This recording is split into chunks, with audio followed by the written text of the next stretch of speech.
everybody. Welcome back to the Gamers Lounge podcast. My name is John Meadows. With me, as always, is Nathaniel, Dennis, and Eric. How's it going, guys? Going good? It's going well. Hello. Cool. So we were originally going to record last night, which would have been Sunday night, but we had some technical errors. So, it's only been a month since we've done a show anyway, so I figured we probably better get at least one more show in before the end of the year. So nothing like wait until literally the 30th of the... Sneak it in. Correct. Sneak one more show in. I feel like we should pop a bottle of champagne, no? Maybe next episode. There you go. Yeah. It's more champagne for me. I don't drink champagne, but I've got cranberry ginger ale. So how's that? Is that good? And when I did open it, it sprayed everywhere because apparently it was shook up and I had no idea. So that was nice. I had to change shirts. That's the best. I was standing there at the sink talking to Nikki, and I opened it up, and when in the middle of talking, it just goes. I just close it up, set it down, just pull my shirt off and go, I'll be back. Was she laughing at you the whole time? No, she just gave me this weird side-eye look. It was... But, yeah, I was a mess, so yay. So... But what we usually like to do on the last show before New Year's is we like to talk about the games that we played in 2019. Not necessarily games that came out in 2019, just the games that we played in 2019. And some of the ones that we really liked. I'm hoping maybe next episode, if we have time, is maybe try to pick out a couple games that we thought that was games of the decade. Because I don't think we've ever done a decade show. Something I've thought about for a while. It's very difficult. There's so much stuff that came out in the past 10 years that I had to think really long and tough about like what games made kind of an impact on me. Yeah, I'd have to go back on like the early first 5 or 6 years again and be like, wait, what came out then? Yeah. What were the great games? How they compare to the ones now? Oh, yeah, it's a lot of stuff to go through. It is. It's a lot of stuff. And that's like, well, it'll be 2 weeks before we do another show, so that'll give us plenty of time to think and dwell on it anyway. I've actually been making lists the last couple of years because it is something that I, kind of want to go back to and always kind of look at in terms of like, what was 2017 like? Yeah. Oh, that was my game of the year. Okay. And that's like, a while, but I used to keep track of the games I beat every year, and it wasn't very many, but I was like, so I can like, think about this and like go back and think about what I really like and what I invested a lot of time in, and then wonder, oh, why? I never beat that game because I got stuck one time. Yeah. I just got bored. I know a lot of people do that. I've never done that because a lot of times I don't beat a ton of games anymore. It depends. It depends on the game, kind of like me, where there's so many good games. I want to play a lot of stuff that most of the time, unless the game really, really grabs me, right, I'm not gonna finish it. Yeah, and I mean, a lot of them are like Epilogue and Red Dead. I'm like, nope, I'm done. Yeah, no, and I need to, and I want to get back. I want to finish playing that game. So like right now, there's like 3 or 4 games I'm trying to juggle at one time, and it's like, well, if I'm almost done with this, and then I've got to finish Star Wars, and then I haven't even popped in Shenmue other than Shenmue 3 to install it, so I haven't even booted it up to see, me too. I installed it, and I was like, I gotta play other stuff. Yeah, it's like, man, it just came out at a really rotten time for me anyway, because, I had a lot going on, and I've been a lot on the road, but, hopefully here soon it won't be too bad, but anyway... Well, we just talk about what we've been playing. I don't know. I don't remember how we usually do this. If somebody just wants to go first, and we just kind of chime in on what games that we've played. All of us have played, and then kind of wrap up at the end. Or Nathaniel, what's that? Huh? What? Hey, what? The good news is it doesn't look like all of these games we played, or all of them are from 2019. So no, most. My list is probably about 75% 2019, and then some from other years. Like I played a lot of other games that were from other years. Yeah, I just didn't put them on my list. I made a list of all the games I actually played and beat this year. But everything that I have listed though for my top 10, I did try to keep it for everything for this year though.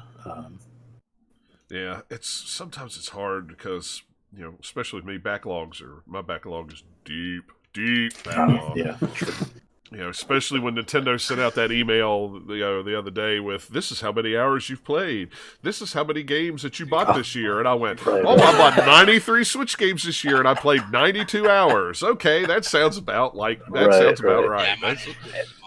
And the thing is too, like when I was looking at that list too, there's still a lot of games that I have that I like that are still in the shrink wrap too. Yeah. So not even including those, So it Well, was. I saw that and I was just like, I don't know whether to think this is cool or whether this is like Nintendo being like, hey, get help, yeah. get help. Yeah. Like, Well, and I don't know how accurate that is because Nikki said the other day, she's like, "Well, I don't have a lot of games." I said, "There are 100 games down here on this shelf that you could choose from. They don't have to be Right. specifically yours.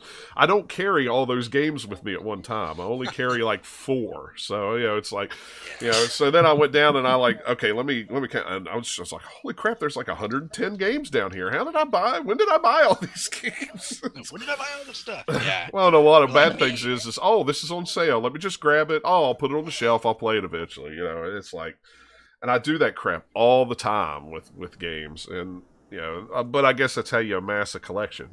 It's not Well, always you you do don't that play thing all where, of like, it, but where I've seen some people do this on like Cheap Ass Gamer is the first like 6 months to like take a pack. They're not going to buy anything right, unless it's like $5 or less. I'm like, that's pretty cool, but I'm like, I couldn't last more than a couple months. I'm like, oh, that game. yeah, Yes, I want to play it last year. Now it's on sale for $20. Okay, I'll buy it. I'll get to it sometime. yeah. That's usually what happens to me. It's like, oh, I'll buy it when this and that and that and that. And, it's like Control. I bought Control, played about halfway through it, and then because I got it on a really good deal, and I maybe got Yeah, was that Target deal? yeah, which they were doing that again this week, I think. Really? Yeah. Oh, I got a bunch of gift cards. I better go look. I think it's 25% off if you do in-store pickup, and then it's another 5% if you use your red. So, yeah. So, but it's like, yeah, and I really enjoyed it, but I just never. Oh, there's some tape. Never mind. I saw something that caught my eye that I was looking for. I got stuck. I got stuck on a boss fight, and after like an hour, I like looked at all these strategies like online and a couple of different YouTube videos. And I was like, you know what? Screw it. Yeah. I'm done for now. Yeah, I'll eventually pick it back up again, but there's. Yeah, I'll circle back around to it. Like Metro Exodus, I bought that game. I see that's on a couple people's list. I bought that game with the last of my Gamers Club unlocked. I think I got it for like $35. It had been out for like 3 or 4 weeks. I'm like, I love the Metro series. I'm gonna play this. Yeah. Yeah, I guess it's still on my shelf in the shrink wrap Yeah. of that game. So I'm like, oh, I want to finish the other 2. Well, and eventually I say it'll slow down. Like right now in January, there's no games coming out physically anyway that I want to buy that I know of off the top of my head. I'm just February, getting there's a Dragon Ball, couple. that's it. You getting what? I'm just getting Dragon Ball. That's my game for January. Gotcha, That's yeah. it. Yeah, I'm a big Dragon Ball fan, so I have to. I can't help it. Even if I told myself I'm not going to, like, I would still do it. Like probably in my sleep, I would. Well, that's like Yakuza. I'm buying the Yakuza collection Oh, in well, February. that's happening. Absolutely. Well, I've already bought them. I've already bought them digitally, so it's like Right. Here I am, already got them digitally, but I'm still going to buy physically because I want it. So, That's right. So here we are. But anyway, I was going to see here. I was going to see if I could fix. I was going to see if I could fix Dennis's videos. Oh yeah. Why am I?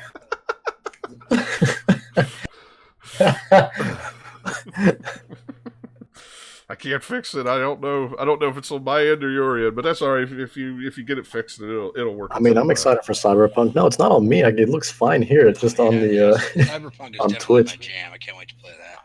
Yeah. That doesn't come out till what, March or April? April. Got to save some time and some money. Yeah. My wife's like, "What do you want to do for this year for vacation?" I'm like, "I need to take a week off when this game comes out." Yeah. Well, luckily my boss called today and said, "Oh, by the way, you don't have to come into work till you don't have to go back to work till next Monday." So I'm like, "Oh, good. I got another week off. Okay, good. I've got more time to play games." So we're all good there. So awesome. So, but somebody go ahead and start their list while I try to fix Dennis here. See what's going on this. Yeah, I don't know what's happening. I don't know either. I'll go first. Go ahead. All Stream will right, look so my weird, but list you know is- what? Stream will just look weird for a minute. My list is made up of stuff from this year and the last year and a little bit before that. I'll start out with the stuff that's older. For the first time this year, despite owning it on PlayStation 3 and PS4, I played Castlevania Symphony of the Night for the first time ever. Never played on PS1. Never tried. I heard great things about it for years, and I was pretty impressed. Graphically, it holds up okay. The sprite work's really good, and I'm having a pretty good time. I don't play it that much, maybe 10, 15 minutes at a time when something else is. I just have time to drop in and play it. Let's see. For the first time this year, I tried PlayStation VR, and on that, the only one I put a lot of time into, 2 games: Astrobot and then Until Dawn: Brest of Blood. I have like 20 VR games, and I did not put any of them on the list because I've played about half of them and only beat one of them. So I also played some more Horizon Chase Turbo, which I really haven't played much of recently, but I had a lot of fun with that game. Dead Cells, got back in that a little bit in the summer, especially when I went to PAX and they talked about the new DLC that was coming out and kind of like that Game of the Year edition. yeah, I played something on my list that's been on my list for a very long time was Dragon Quest Rocket Slime. It's for DS. yeah. It is. My friend warned me. She said it's really grindy. You're probably not going to like it, but you like Zelda, so maybe you will like it. And yeah, I've been pretty impressed so far. So I thought it was a great game to play on the plane. So just grind away your little slimes, doing your little weird thing. But let's see. I only played put one game on the Switch here, Super Bloody Hockey, which was a pretty fun game that we got for review, which is kind of like, I mean, Blades of Steel meets NBA Jam. It's pretty fun. I played a lot of Salt and Sanctuary this summer on Switch. Oh, the other Switch game. That was a lot of fun. Again, I got stuck on a couple of boss fights, and I kind of gave up. But I'd be interested in getting back to finishing it. Let's see. Red Dead 2. Played some more of that, but I couldn't get past the epilogue, or I gave up the epilogue. I played a lot of Division 2 this spring and summer multiplayer, and I finished single player, so that was a lot of fun. Battlefield 5. Played some of that this summer. Ion Fury is a great game for PC. If you've never played it, made by the guys, made by id. Yeah. So it's a pixel-based, or I would say it's an FPS that looks a lot like Doom. If you can get past the, it didn't actually make me nauseous either. So it was pretty fun. And then I guess the top 4 on my list, in the particular order, would be Control. Great game, challenging but fun. There's a lot of cool stuff. I think I might have actually broke part of my PS4 controller thanks to Control. I need to take it apart and tinker with something. That's okay. Or triggers? Was it triggers? Did you break triggers? No, it's one of the sticks is acting up. Oh, okay. No, I don't break the triggers, but I'm like, or I can take it apart and fix it. And if I break it further, well, I have another one. I have another PS4 controller I've never actually used. Yeah, I actually have 3 now. Because I ended up buying that one for like $25 at Walmart the other day. For like $25 or $30, you might as well buy an extra, right? Fresh battery, ready to go. Well, I was using it for Apple TV, for Apple Play or whatever, Apple Arcade or whatever they call it. That's why I have 3 DualShock 3s, one for the PlayStation TV, 1 and 2 for the Pi. Right. But I played a lot of Spider-Man. Spider-Man was one of the only games this year that really, really sucked me in, start to finish. I like how everything was visible on the map, and I never got bored. I never got frustrated. I rebought the game, or I bought the Game of the Year edition on Black Friday because it was $15. So, but I haven't got back around to that. But once I figured out the combat, I couldn't stop playing Spider-Man. Yeah, I played that a lot last year. It was best. It's so good. Yeah, I don't think I fired it up since last Christmas. I think that's the last time I fired it up, and I've got all that DLC that I haven't. I think I got it when I got it. I think it was $25 or $30, but I finished it and I was like, I should buy the DLC, and DLC was like 20 or 25. I'm like, so I did the smart thing, just Game of the Year edition. I have played a lot of Borderlands 3. Probably, I don't think anyone else has played much of this, but I am probably. My friends play. I think I'm over 40. I haven't played in a couple of weeks, but it's fun to go play with a group of friends. It's terrible to play by yourself. Yeah. Right? Unlike Borderlands 2, it's not very much fun by yourself. Borderlands 2 by yourself was fun. So was Borderlands 1 for me. Yeah. Borderlands 3 or the pre-sequel by yourself, I'm like, it's not interesting.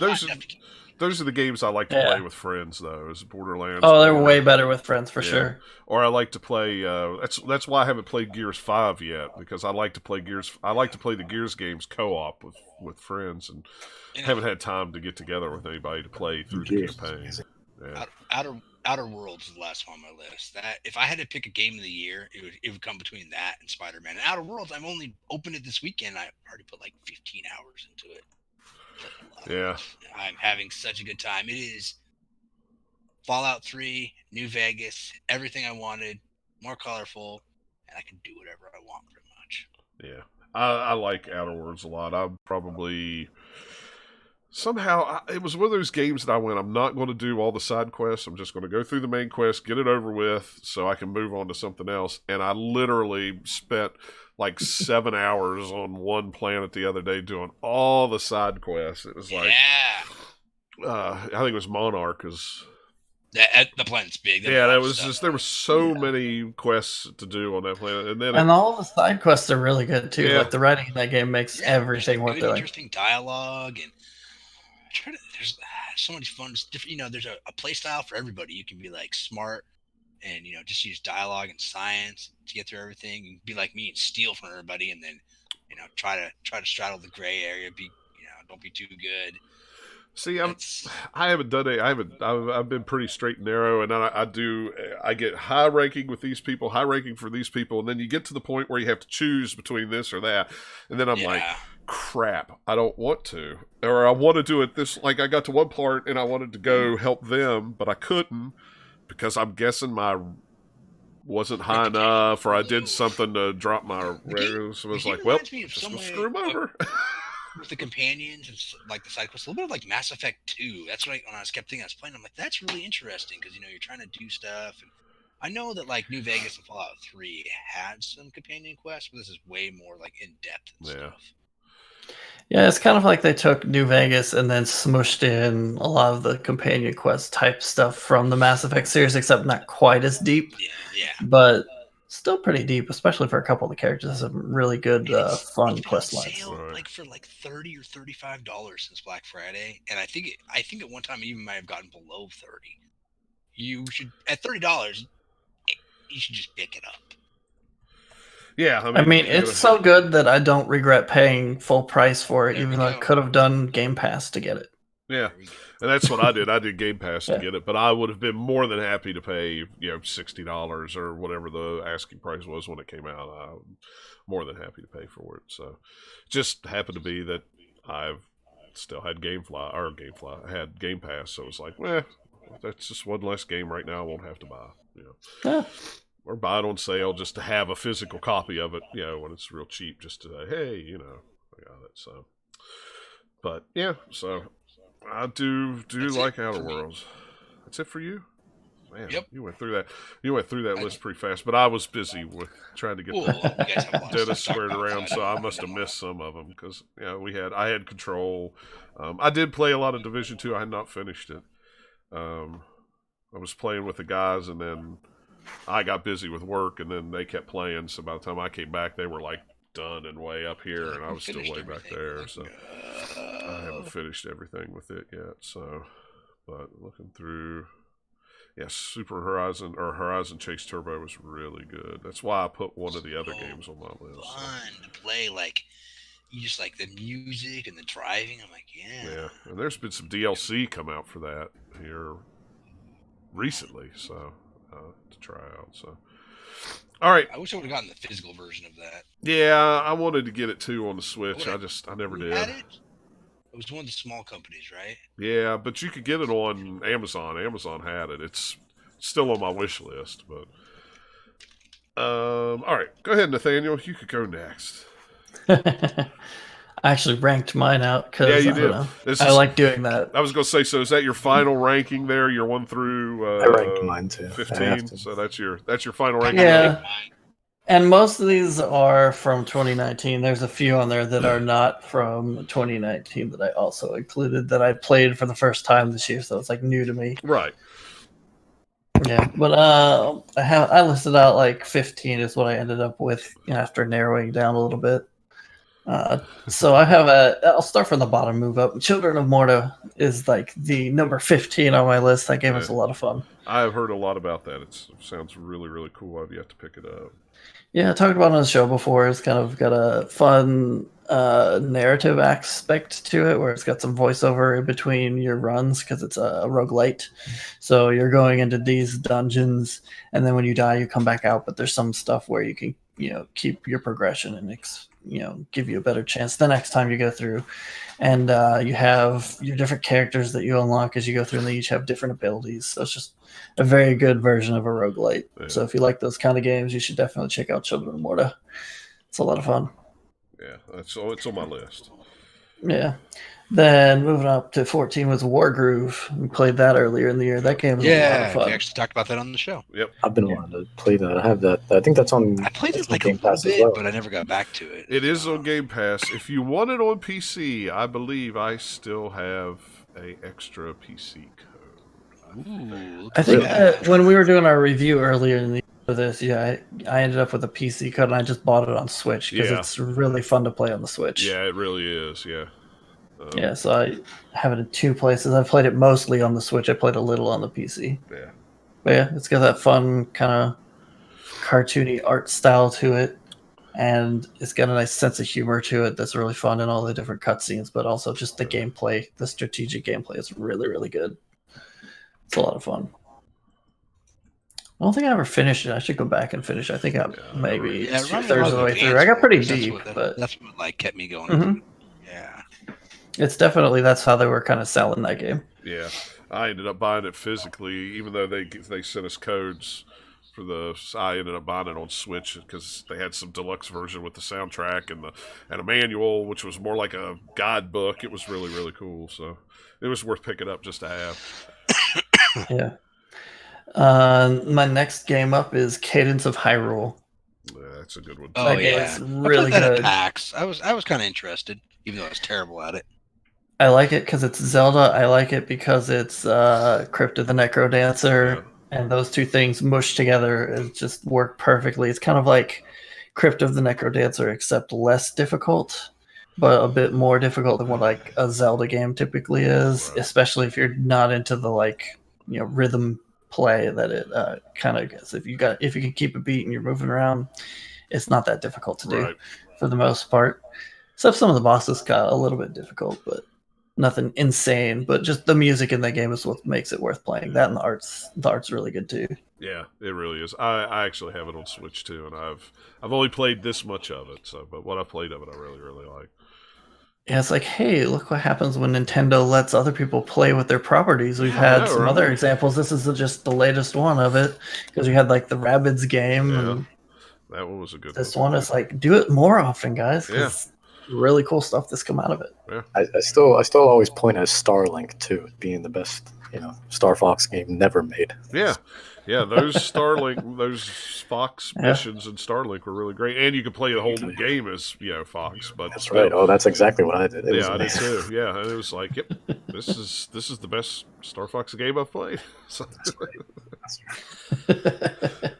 and now you can get it for like $5 somewhere. Somebody had it for $6 or something like that. Something crazy. That's correct because I just did it the other day just because I was like, okay, at this point you're just giving it away. Fine, I'll take it just for the R-wing alone, $5.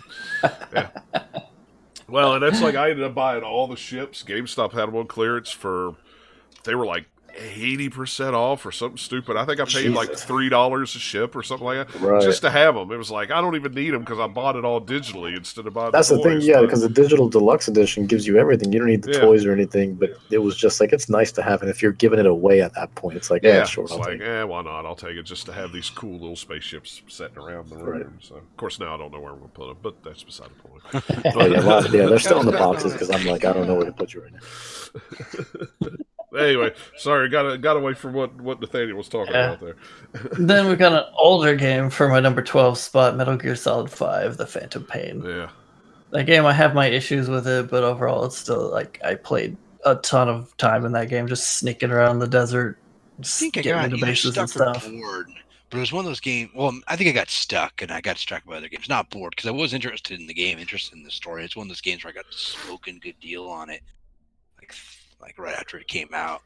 And Yeah, the I gotta story, play I this. didn't care. It was the gameplay that was making me stay with that game. Just all the different variety of all the different tools that you can get and all the different companions Once and stuff. again- It was just a lot of fun.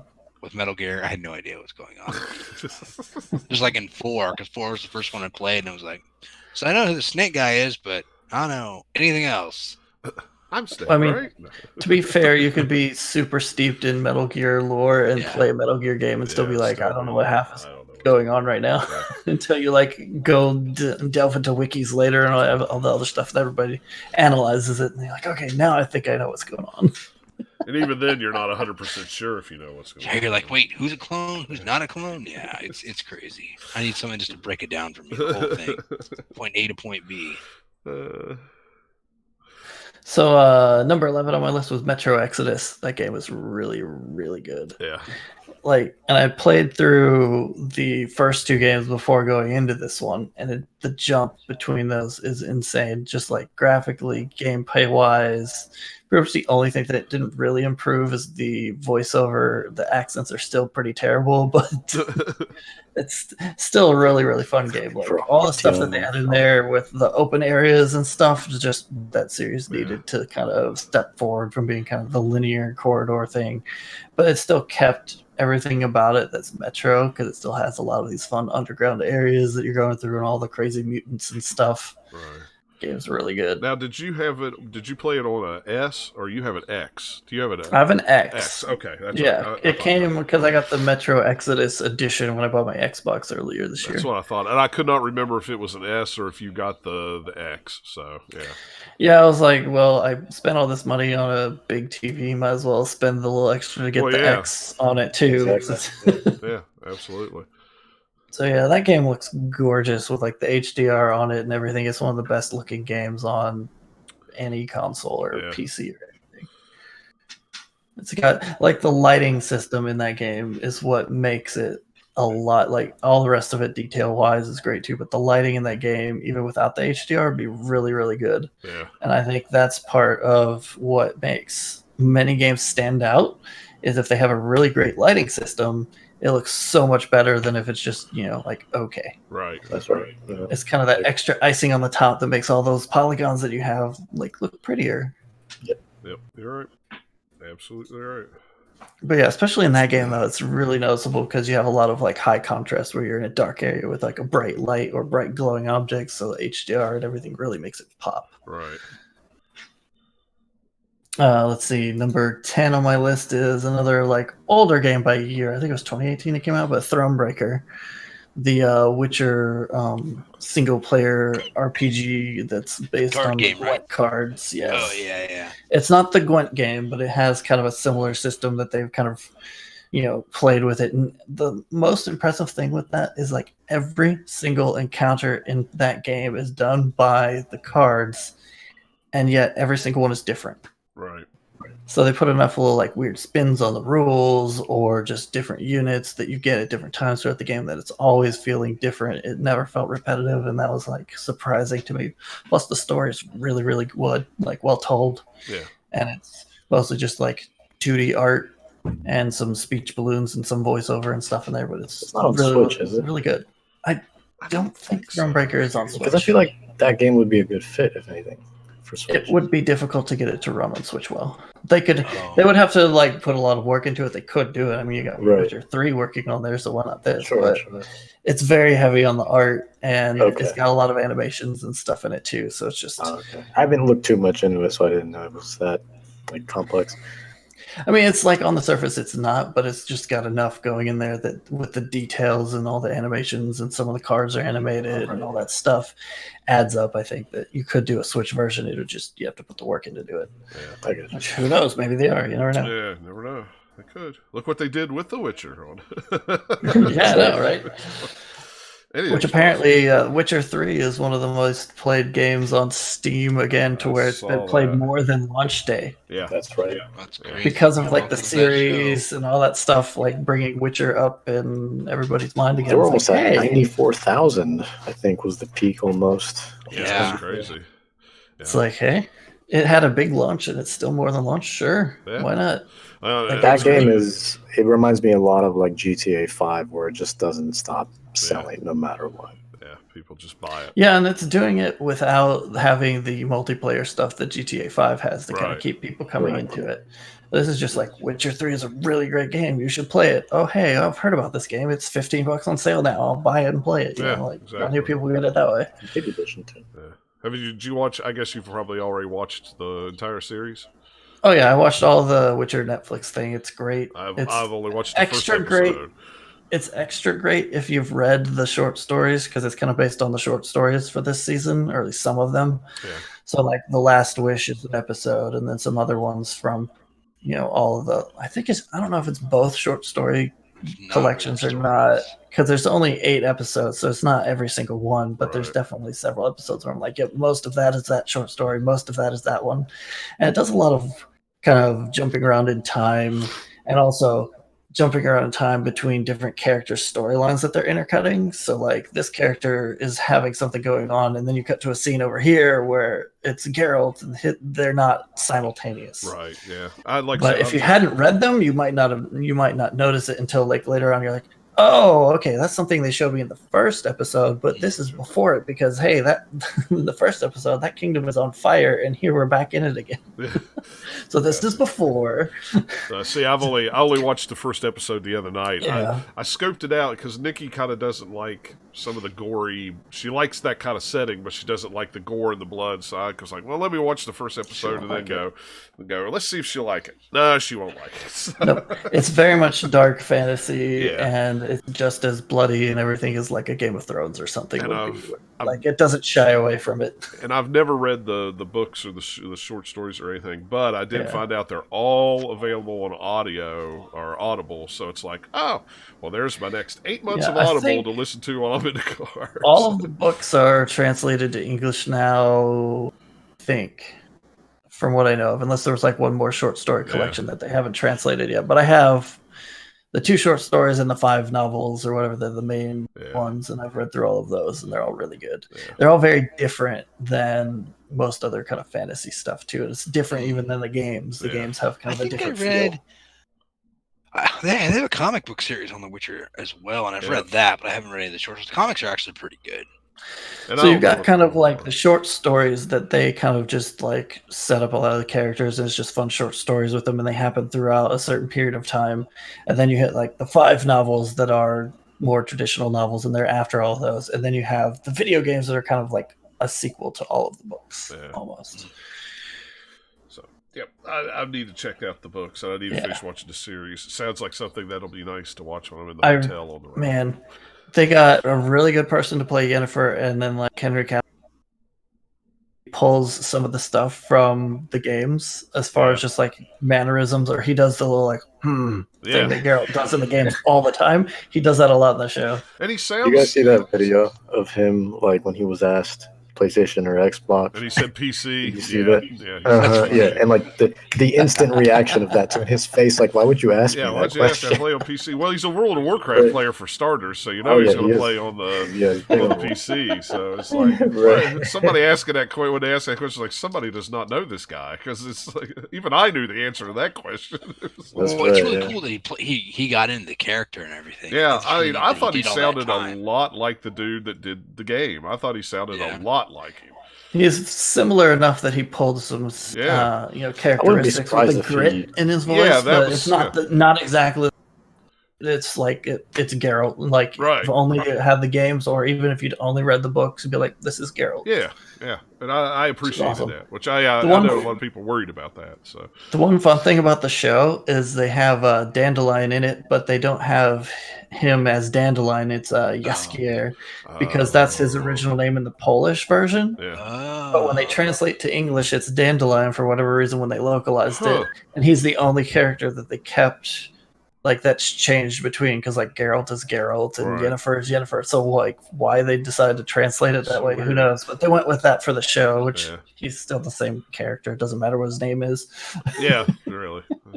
Cool. Yeah, I need to sit down and watch it. Man, it's done well. I hope it continues to do well, because there's so much cool stuff in there that I wanted to do like 6, 7, 8 seasons of that show. Well, I had seen something today that said that it had more views than Mandalorian and one of the other streaming shows that are very popular. So it's like the #1 viewed on any streaming service. Like, so sure. So they'll probably have at least another one, if not. Pretty sure they at least have second season, but I'm just like, I want to get all the stuff that's late in the books.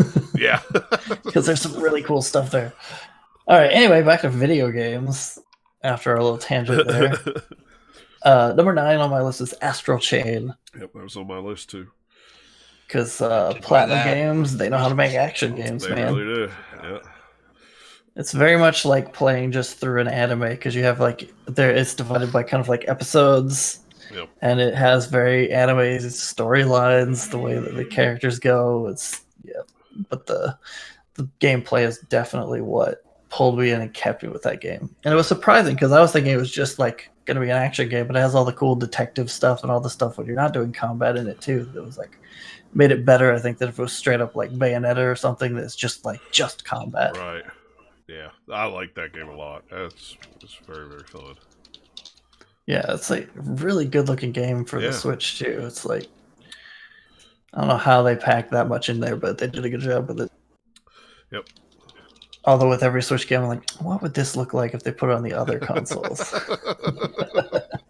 What if this was in like full 4K and all that? It looked really cool. Like, what if they could have done more actual animation with some of these like cutscenes and stuff with people talking? Yeah. But it still looks great. That's a lot of fun. Yeah, it really is. Number 8 on my list is Life is Strange 2, which I think started last December with the first episode, and they've been releasing it through the year. Yeah, I haven't downloaded it. I haven't uploaded it. This December was like the final episode. Right. It's not as good as the first Life is Strange, but it's closer than I thought it would be. Huh, that's good. Yeah.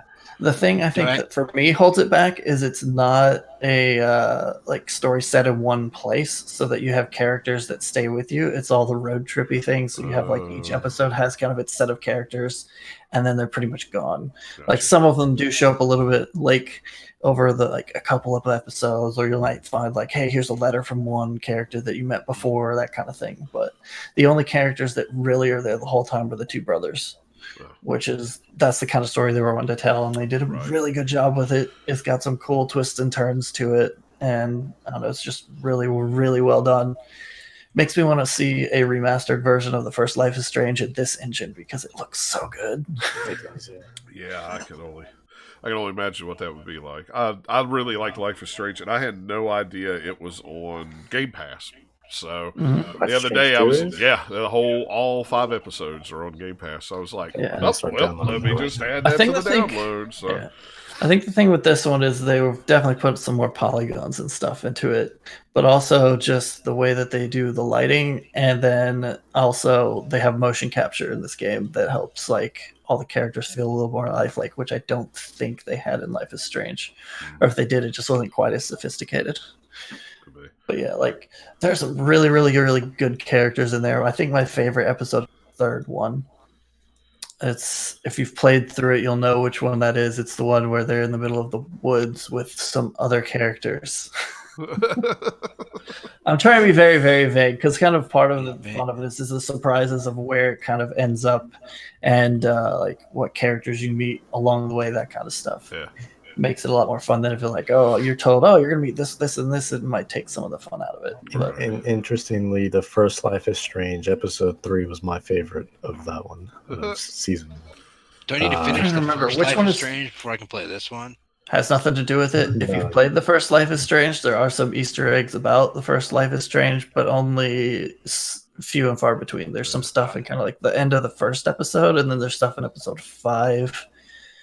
I think there might have been a tiny Easter egg here or there elsewhere, but those are the major ones, and even the major ones are not huge. Yeah.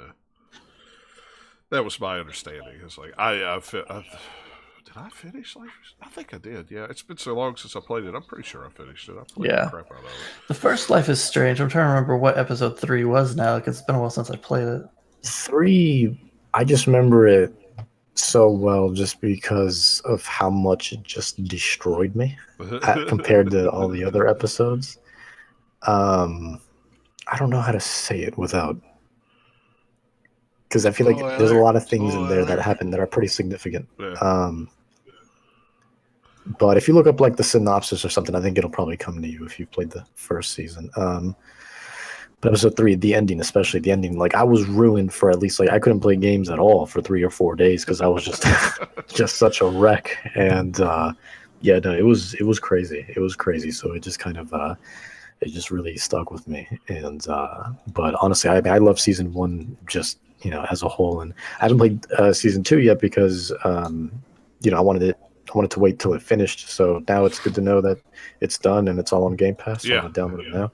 Yeah, it's And, really good while we're playing. I played through it kind of over the last couple of weeks because I had played the first episode when it came out and I ended up waited till they were all coming out to finish it. And so I played through the other 4 kind of very recently. Right. Yeah, because I mean, like, Max and Chloe are like some of my favorite characters like ever.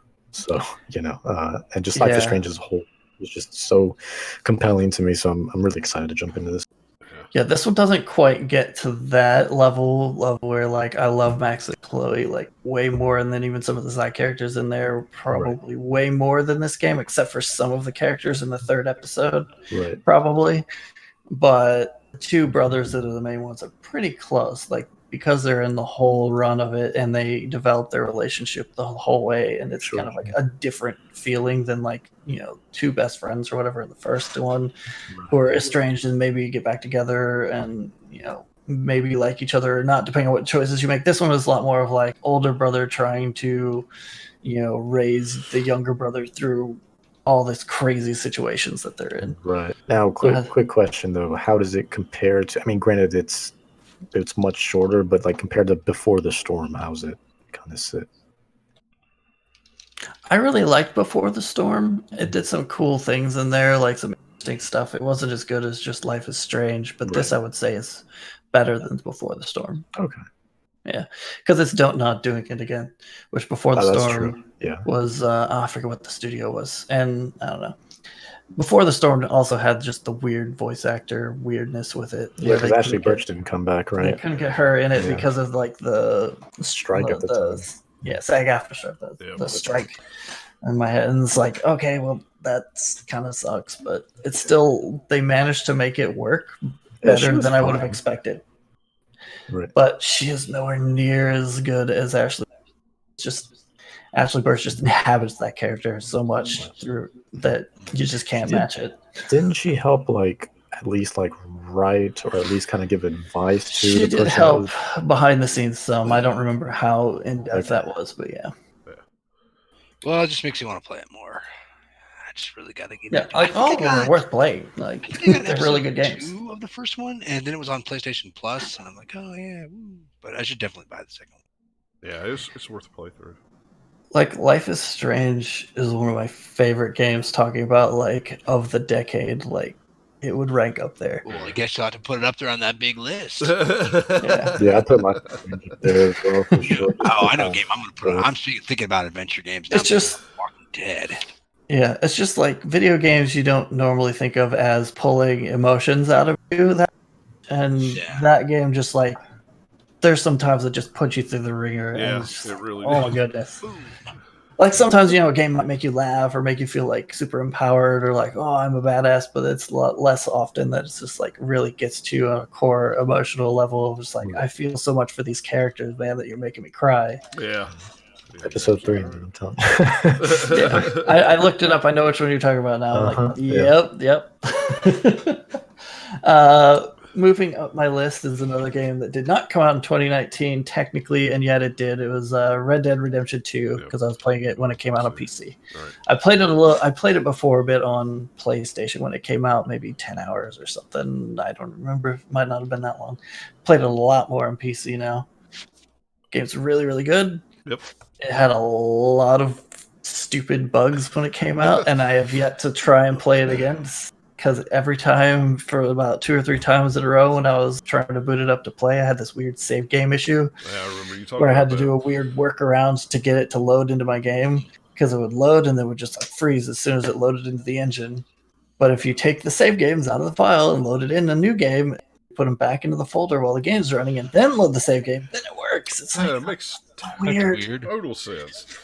And then it was, especially the first couple of weeks it was out, it was crashing a lot more, and it was just like, when it runs, it's great. And then just out of the blue, it'll just crash for no reason. Yeah. But it's gotten a lot better over time. It's just, I've been kind of like, well, do I want to go back into it? No, I'm distracted with this other thing over here. Especially with December, with all the like streaming shows that came out that I wanted to binge watch. It was like, okay, a little less time on the games and more time on that. Yeah, that game looks amazing on PC. I mean, it looks amazing on console too. Like, it's just one of the best looking games ever made to this point. It's insane. Just the amount of detail they put in all the animations, to all of the like just environments, the characters, the horses, everything. It's like, I can't wait till the remastered version comes out on the Series X and the PlayStation 5. it's That one one of will, those that too. you're Oh, just you like- know it. You know it will.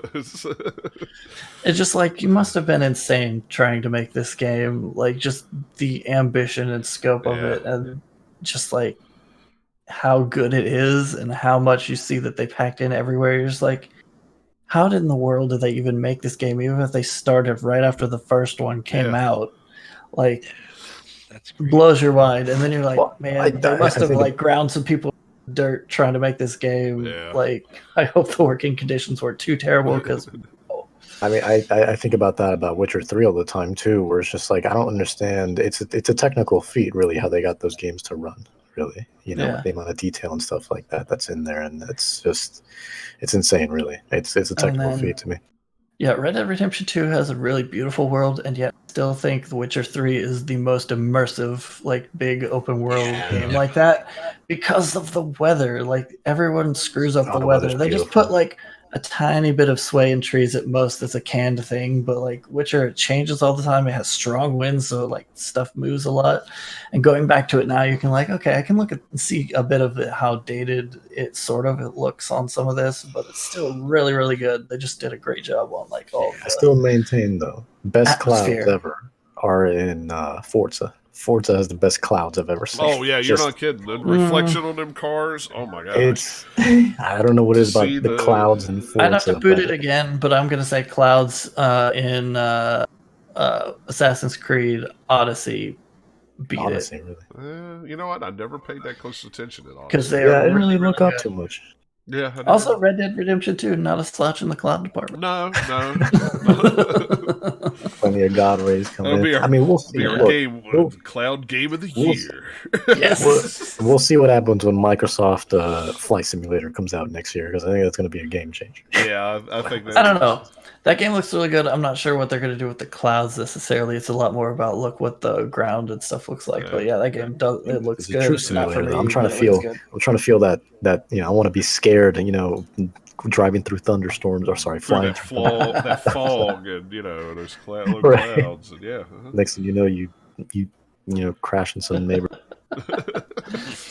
Speaking of being scared, and Plague Tale Innocence is the next game on my list at number 6. Yeah.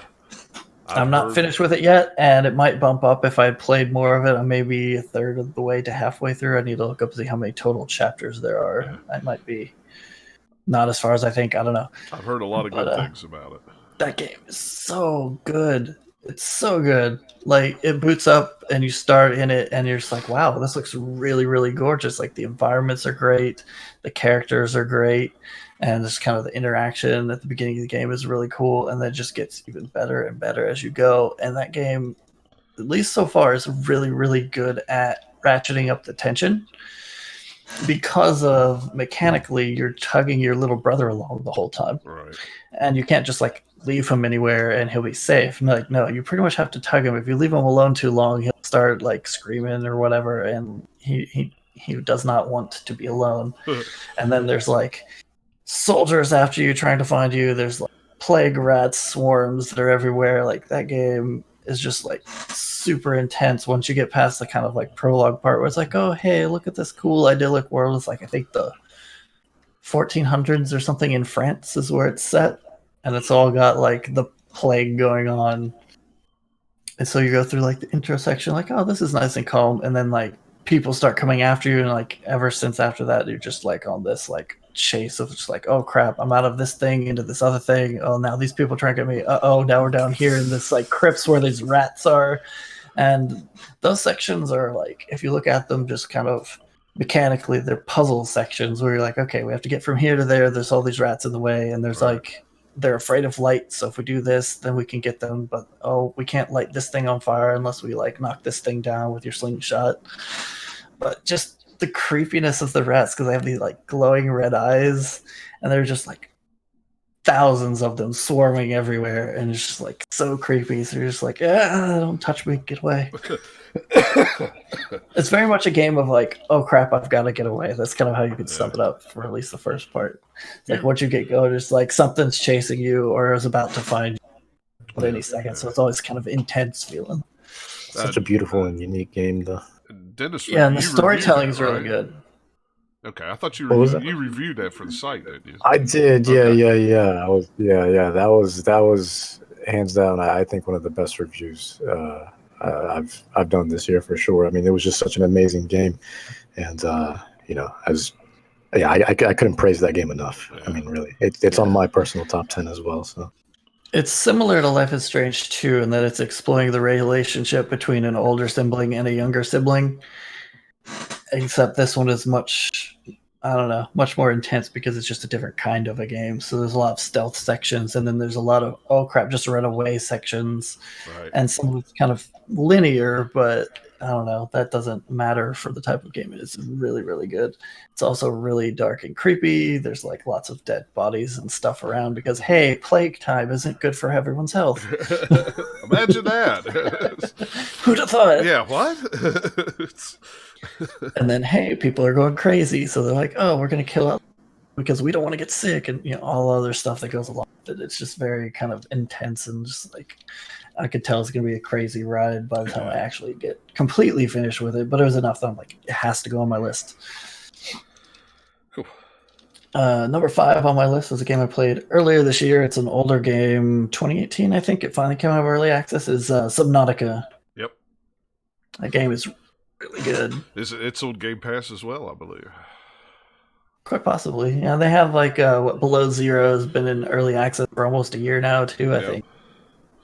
So it might be coming out soon once it's actually out of early access. I'll probably play that one too. But it does a really good job of like, hey, you start the game, you get an impression of like, hey, this is really pretty. Here's all these cool colors, and then like the further away from like the starting area you go, the more scary it gets because you're just in like a tiny little submarine under the ocean, and all these like giant creatures are trying to kill you.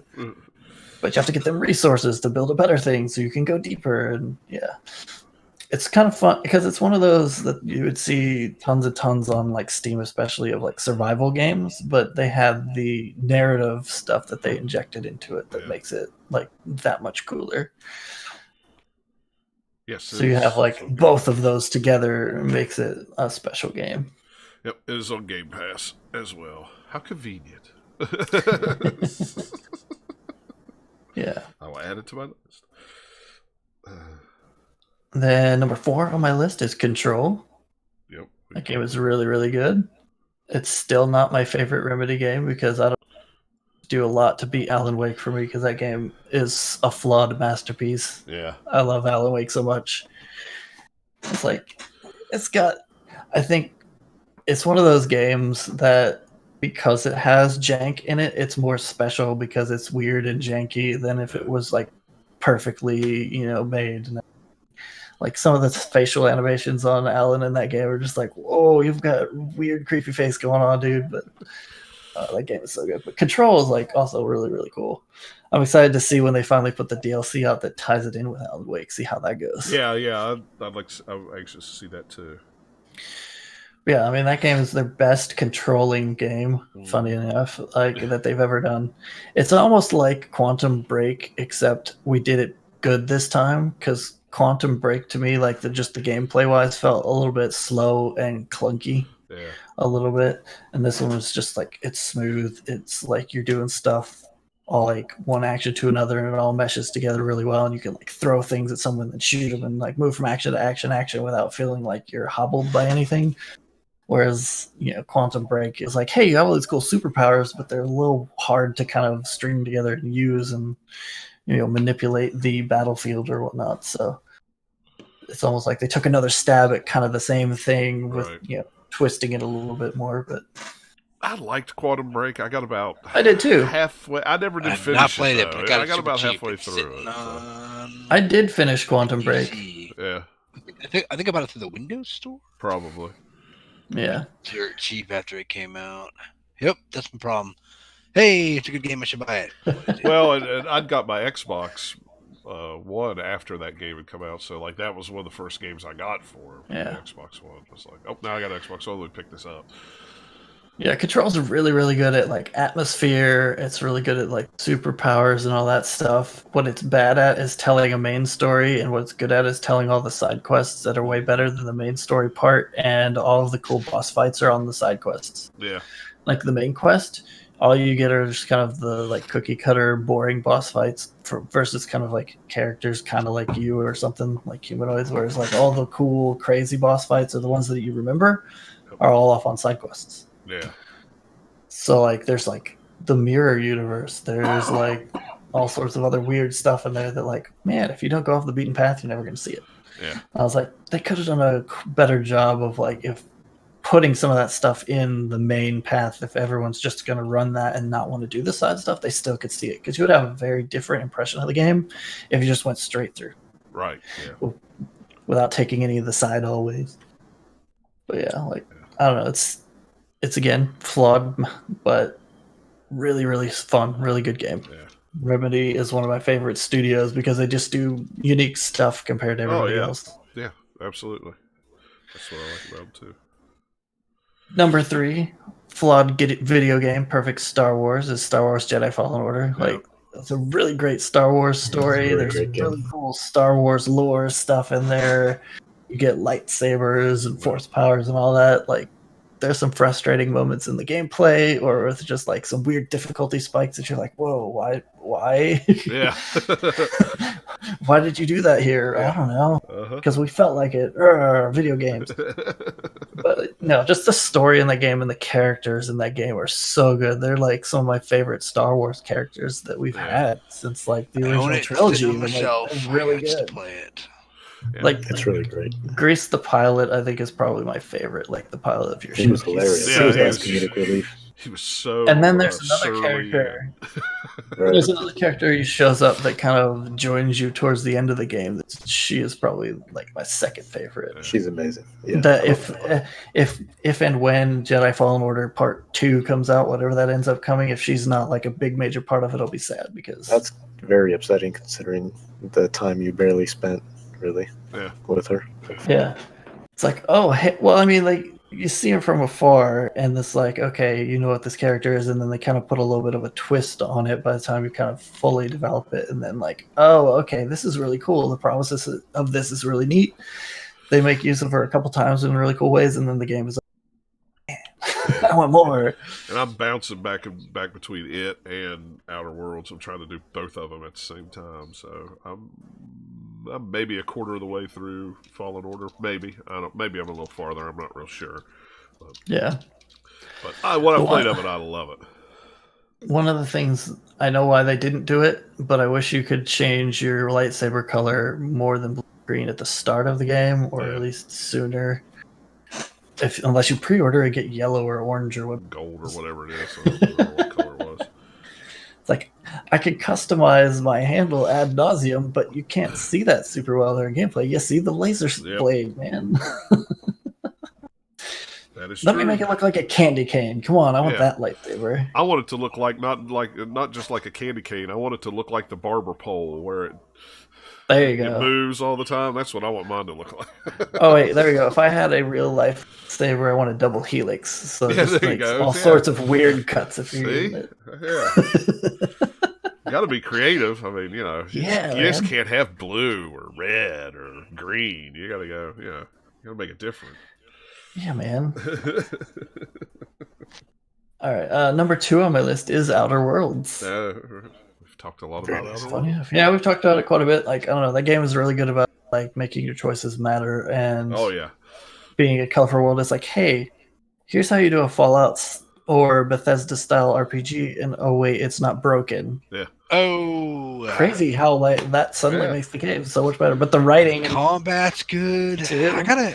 I think the next playthrough though, I'm gonna definitely try the melee and see what that's like. yeah. I haven't done much melee. Outer Worlds, Man. Outer Worlds would have done well even if it wasn't as good as it is, just because of how much Bethesda is just screwing themselves over and over this year Yeah. with like with Fallout 76, and then like when Outer Worlds was coming out, they like put the subscription thing out, and then like other things, it's just like they keep shooting themselves in the foot, and then like Outer Worlds over here is just like, hey, here's how you do it. Stop using your engine and use one that's actually better. Yeah. And it's not super broken. We've done this before in your game.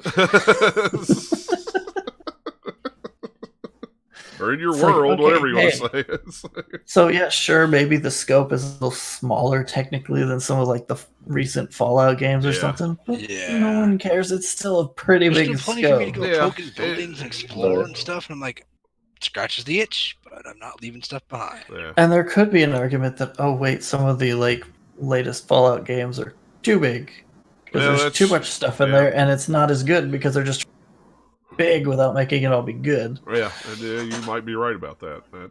That's something I never really thought about. But, I mean, especially after playing Outer Worlds, it's just like everything is interesting in every single little area. There's something interesting to find. Whereas like some big open worlds, you're just like, oh, okay, this is the copy pasted part of the map they didn't pay attention to as much.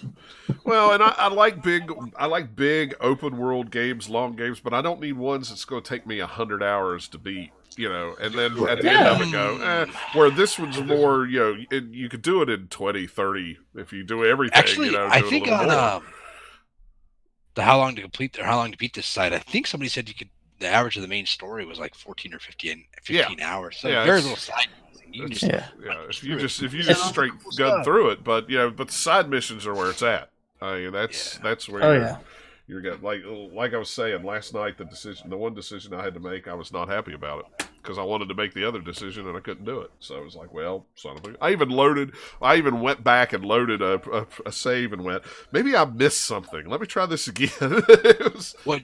Sorry, I missed that. You just now enough skill? no, I didn't have. area? I guess I didn't have enough rep with them to persuade them. Because there was a section where I accidentally shot. So I don't know. It was weird. I was shooting these one people, and then the people that I was running with and shooting, they turned and started shooting me. So I don't know if something happened and I clipped one of them or something. That But is anyway, weird. but what happened was I lost rep with them because I had to kill them because I'm like, well, they're all shooting at me, so now I've got to kill everybody here. It's like, you know, Man, if you're a talker, you can go through that game without pissing anybody off. Yeah. oh, that's the way I am, buddy. I am. Intimidate, persuade, lie. Because you just get their bar up, so if you kill a few of them, it doesn't matter. They still love you. Yeah, it's like I can persuade all of them. I can lie. I can do all Just that, but I imagine. always just persuade. Just being like, look, it's me. It's me. Oh, that's right. Come You're on. fine. You're fine. That's basically the kind of character I was playing. yeah.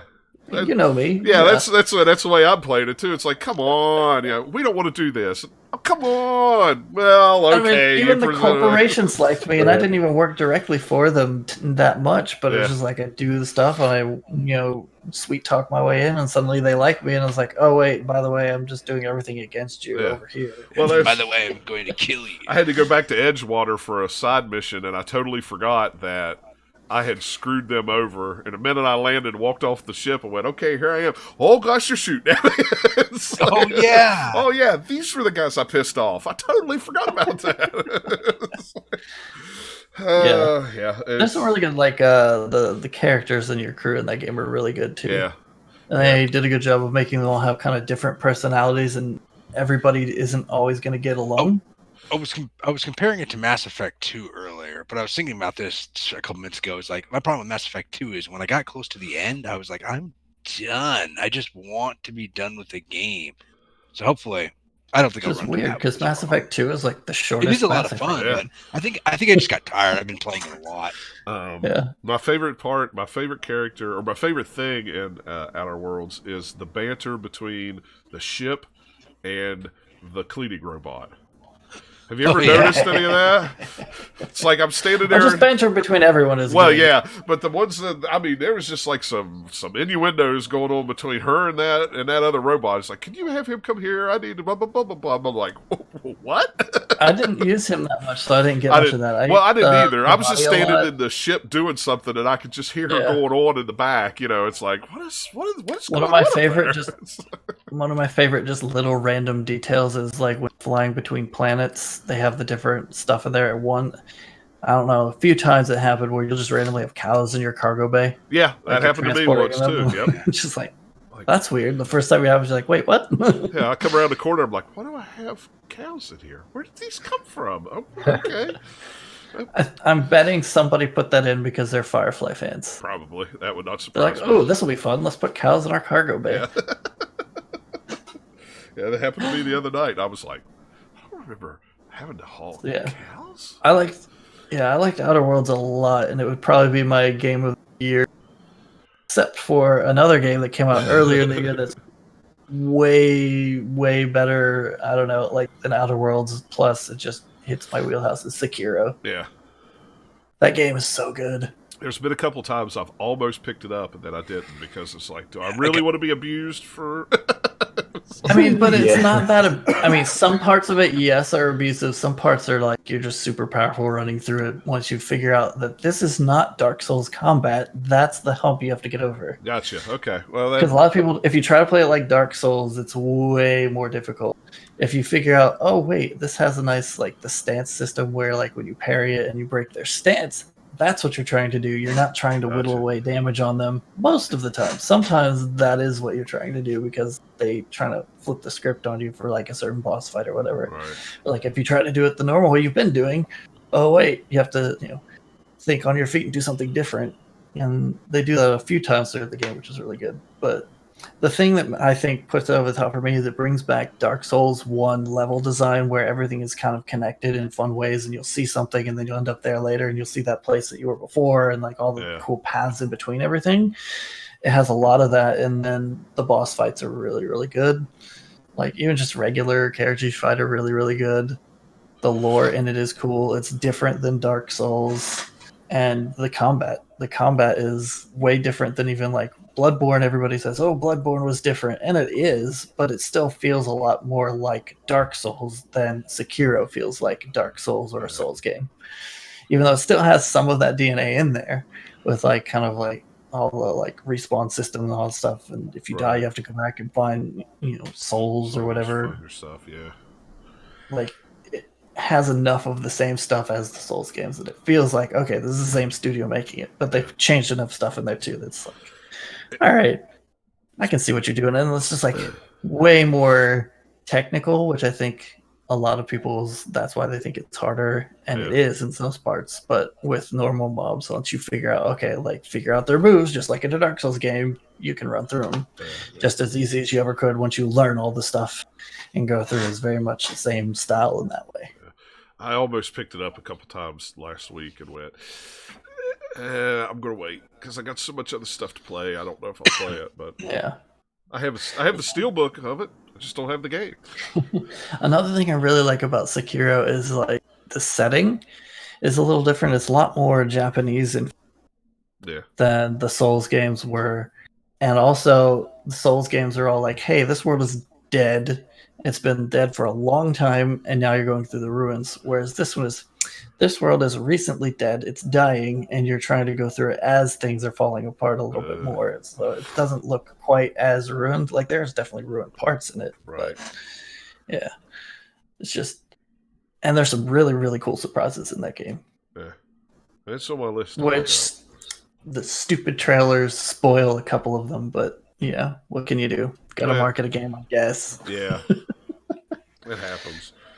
So, like, when you look at it on the surface, you're like, okay, I see what this is. This is the game, and it's a lot more straightforward with combat and stuff. You've got your grappling hook, and cool. You're kind of like a shinobi ninja thing. Got it.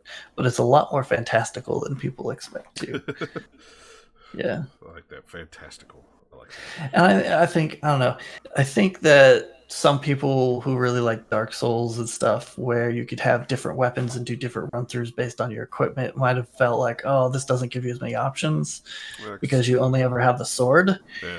But you also have all the different like side gadgets, and depending on what you equip on your loadout, that does offer you some kinds of like options that way. It's still definitely not as much variety in that way, but I think that it's better for it because it's tighter. Yeah. And you're like, you get used to that. You get used to the timing on that sword, and you're used to, okay, these are really, really good gadgets to use against these enemies, and this one's good for that enemy, and I can use the shurikens to break, somebody jumping through the air, or I can use the axe to break shields and all that type of stuff. really, really works well in that game. It's got just as much lore as a Dark Souls game does. It's got really cool, interesting characters. It's got some really amazing boss fights in it. Some of them are really difficult.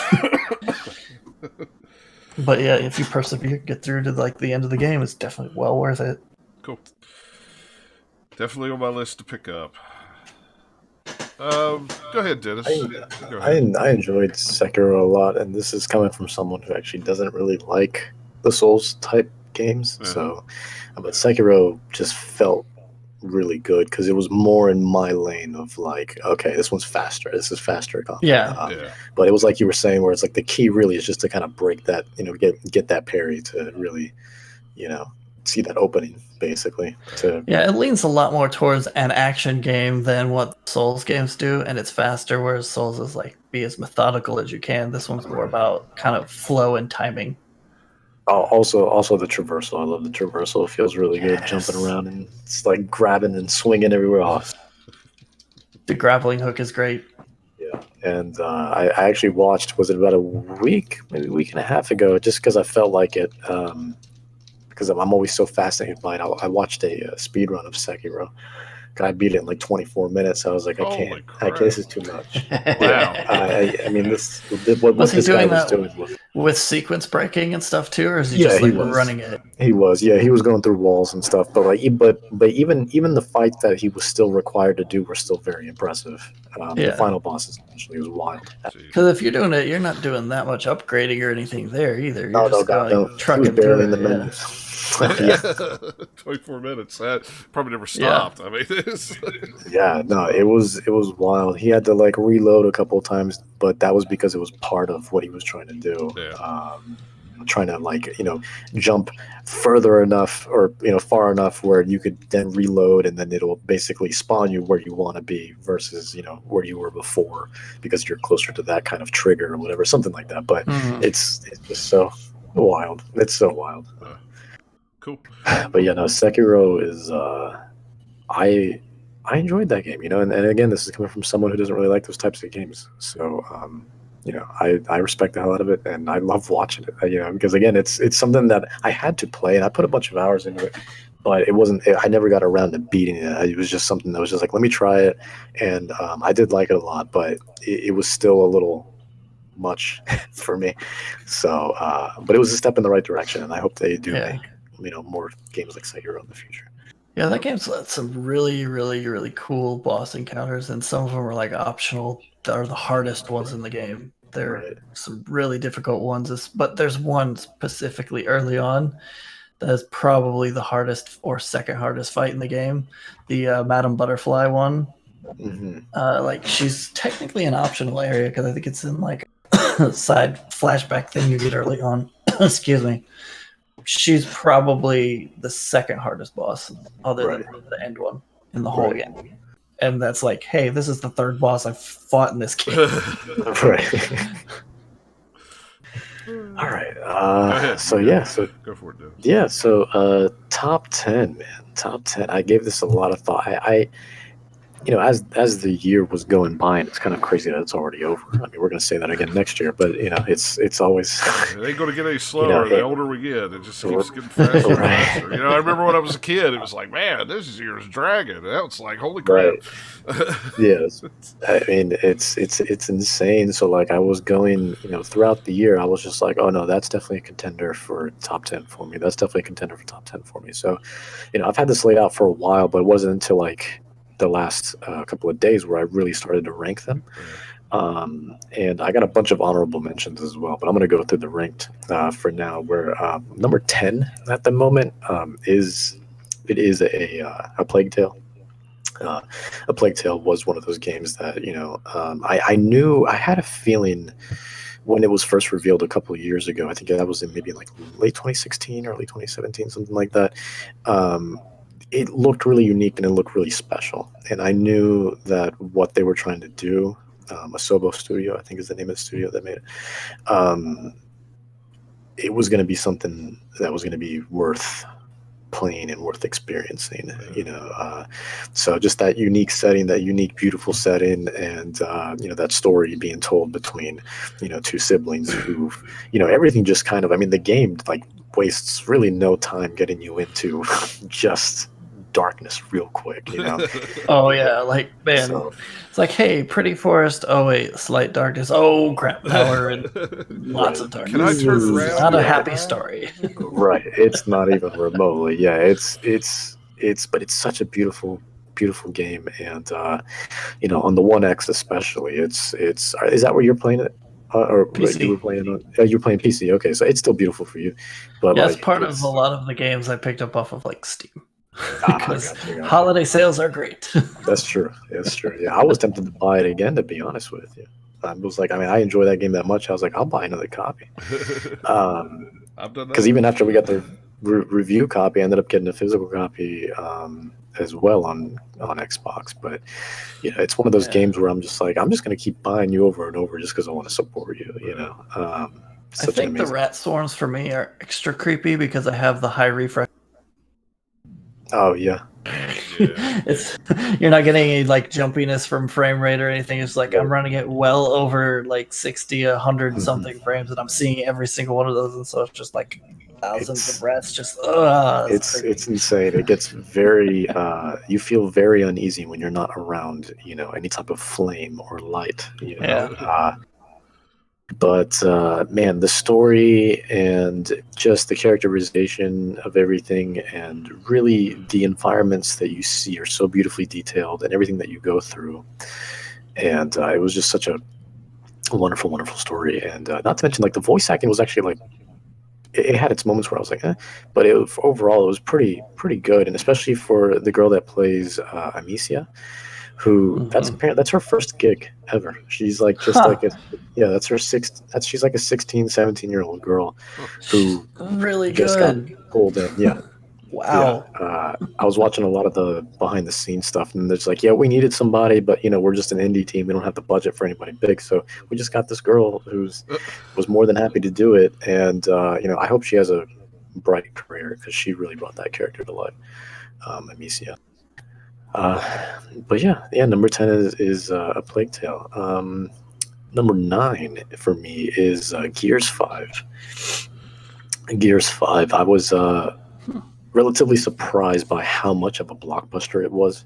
I wasn't expecting, just because like Microsoft's been getting better the last couple of years, but mainly just 2019, 2018. But like they've, this generation hasn't been too good for them in terms of content that they've been putting out, as well as stuff that's worthwhile and memorable.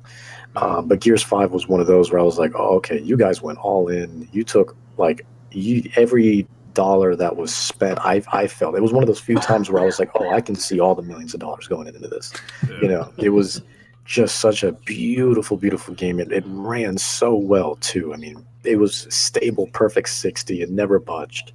And then that's on console. I downloaded it again on PC to try it out, since it's on Game Pass. And it's just incredible that game can look that. It's just so well optimized, that game. And even just from a pure technical perspective, I can't help but respect the hell out of it. It's just such a amazingly designed game, and with a great story that there was a lot of moments where it was like, why did I just do all that? Like, none of that felt very important, but there's a whole sequence, like, to me, I think really in the there's this icy area that you go through, and a good 75% of that is like they have you go here and then back. It's like very Metroidvania style stuff, but none of it really amounts to anything. And it's just a way that I felt like, I'm just not a fan when games do that. It just feels like they're artificially prolonging the experience, versus just like getting to the point. And for me, everything is very much about, I don't mind if a game is short or long. It's very much about the pacing for me, and if I feel like this thing is just being a slog and we're just, like, what was that for? I died 10 million times there only to get one little upgrade piece that I didn't even really need, you know? We just need to And, fill in this part over here in the game right. just to give you, Right.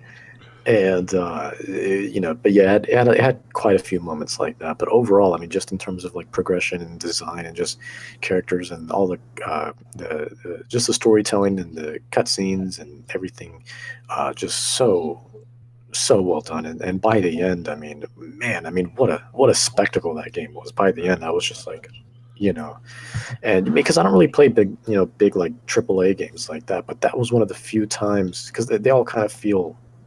And not the same, but there's a formula that they all kind of share. But Gears 5 was one of those few times where I was just like, I legit can see every single dollar that was spent. I can see all the passion. I can see all the work. I can see it was insane.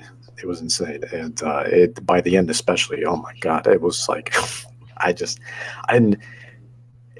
was so adrenaline inducing, you know, and it was such a great experience. And the multiplayer is pretty solid actually too, and this is coming from someone who doesn't really care for multiplayer modes in anything, you know, outside of Overwatch. But it's but Gears 5 was like, you know, it has that replayability too, you know, lots of collectibles and stuff, and that are fun to get. And yeah, it's just overall just such a really, really good time. And Laura Bailey was just phenomenal too, as Kate Diaz. I mean, it's so many emotional moments in that game that I really wasn't expecting. I guess I just kind of expected Gears 4 all over again, where it's just like, here's more Gears, you know. But I think Gears that 5, like if you give her the material, she'll knock it out of the park because Laura Bailey is usually really freaking good. correct, yeah. Yeah. But you got to write her stuff to do. If you don't give her stuff to do, That's right. That's right. Well. That's right. But I was very happy that they told, you know, or you know, at least gave more emphasis on, you know, Kate's story this time around, and you know, had her be the main character. I mean, you played a little bit as everybody, you know, but I mean, Kate really was the star of the show. She stole the show for sure. And yeah, by the end of it, I was like, wow. I mean, you know, I had to give a sitting ovation. I was too lazy to stand, so I had to.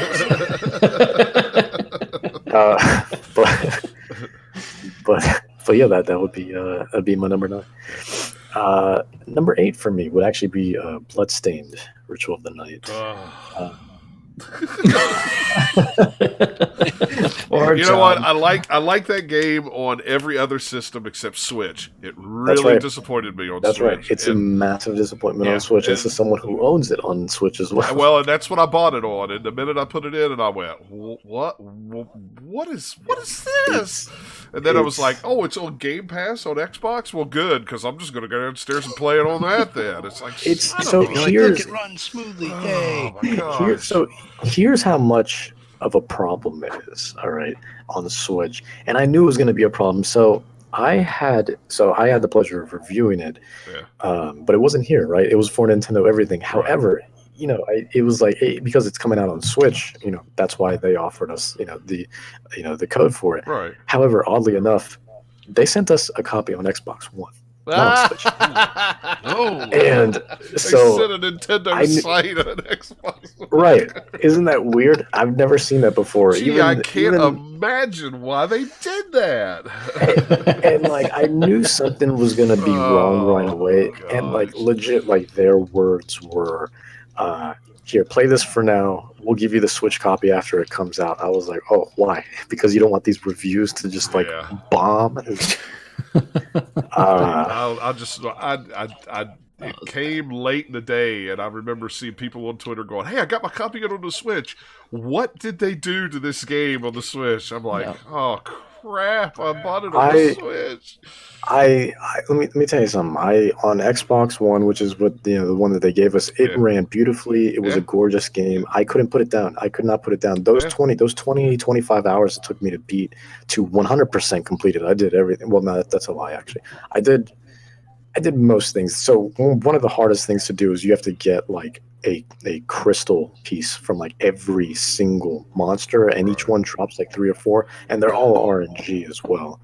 And there's a lot of monsters, like 100 monsters. So like, you know, that's a lot of crystals, and some of them have a drop rate of like 1%. Right. You know, so that's the only thing I did do. But otherwise, everything that I could 100%, I did. I got all the items. I did, got all the rooms, everything like that. And I mean, I just couldn't put that game down. It was incredible. It was absolutely incredible. But then, and that's what I had to. But I wanted, while I was writing the review, I was praising, obviously the game itself, and I mean, it was super fun. It felt like a pure game. It wasn't a game that was like, it didn't. I don't know how to put it into words. It's just like it was just super fun to play, and there was nothing that it felt like was holding it back, and all the difficulties, I felt were reasonable. I felt like it was well balanced. But as I was writing the review, I was praising it, and then I was like, I can't finish this review yet. So I was like, hold on, let me see if I can get the okay to be just a few. Just to be just a little bit late with the review, because I really wanted to see the Switch version. I didn't want to just be like, yeah, no, this game is incredible, but then like full disclosure, not played on Switch, because most people are going to go to a Nintendo only site. Well, yeah, because it's a Nintendo site, so that's what you. Right. So, but man, let me tell you, I played it. I beat it on Xbox One, and then we got it on Switch. I mean, I barely made it about an hour and a half in before I was like, I can't do this to myself. Oh, you're better than me. I didn't even make it past the first level. Really? I just like, nope. You never made it off the ship? Nope, I never made it off the ship. I'm like, this is bullcrap. Because I'd seen videos of that, and then I looked at what I was playing. I'm like, nope, no sir, this is not the same game. But they have updated it since then. So yeah, they have now. Granted, I haven't played it since they updated it, so I don't know how it is. It's still not as good as Xbox or PlayStation or PC, but it's better. I knew something was wrong right away within the first 5 minutes, actually, because when I was talking to, I forgot who Miriam was talking to, but the other guy that is usually like at all the item shops or whatever, he there was no background. No, the background didn't look. I was like, okay, cool. So we're just gonna, everything started glitching out. Well, I walked out on that ship, and I'm like, this is supposed to be a rainstorm, and I'm supposed to see the water and this and that. It's just like a gray haze over everything. I'm like, it's horrendous. Yeah, it was bad. It was horrendous. It was bad. And I was thinking too at the time where I was like, this game was initially going to come out. There was a Kickstarter goal, which it did reach. It was going to come out on Vita also. Yeah. I was like, if you could barely get this thing to run on Switch, I don't even want to know what this Vita version is going to look like. Sort of what now you're going to have to on Vita. Some Vita to make it work. And it was just the all Vita because game they was just Pong. Well, my only guess is it must be pretty easy to convert a game maybe over from PlayStation 4, downgrade it to the Vita. Maybe. I don't know. I mean, was it supposed to come out to the Wii U as well? It was actually, yeah. The Wii U, actually, yeah. Yeah, and then they canceled it because they wanted to, quote unquote, focus all resources on the Switch, which they didn't focus nothing on the Switch. They had 3 guys working on that on the Switch. Right. Like, but hey, look, at least they got it out on like Mighty Number 9. Well, that's true. You're right. Smack. Shots fired.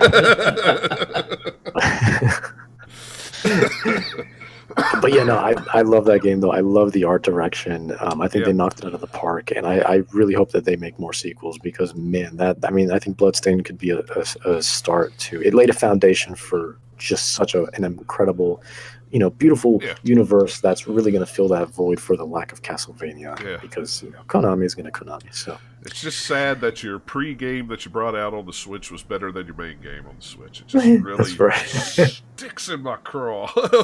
Somebody says I love Bloodstained, and I just roll my eyes. It's like I liked it. Yeah. I mean, I liked it too. I don't want to. It's just it's one of those things where you have to clarify, right? Where it's just like not the Switch version, not the Switch version. Yeah. Because as soon as you say Bloodstained, I just go, puh. It's like, but not including the Switch version, it's a phenomenal game. Yes, you're right. And I couldn't get enough of it. And it's super memorable too, and the soundtrack is incredible. Like I have the soundtrack downloaded on my phone, And sometimes I'll just be driving down the highway, putting the bloodstains soundtrack on, and then I realize how bad of an idea that is once the cops pull me over. Yeah. I totally understand that. Right, going 200 mph. So, yeah. All right. So number, that's 7. So number 7 is wait, no, Bloodstain was number 7. I can't count. No, this. Sorry. Okay, Bloodstain was number 8. Number 7 would be Resident Evil 2 for me. I actually just picked this up the other day. I usually don't pick up I don't go back and play Resident Evil games. I haven't liked them in a long time. But everybody talking about this one, and Redbox had it for like $7 on their clearance sale. So I went, what the heck? Right. Haven't played it yet, but I picked it up.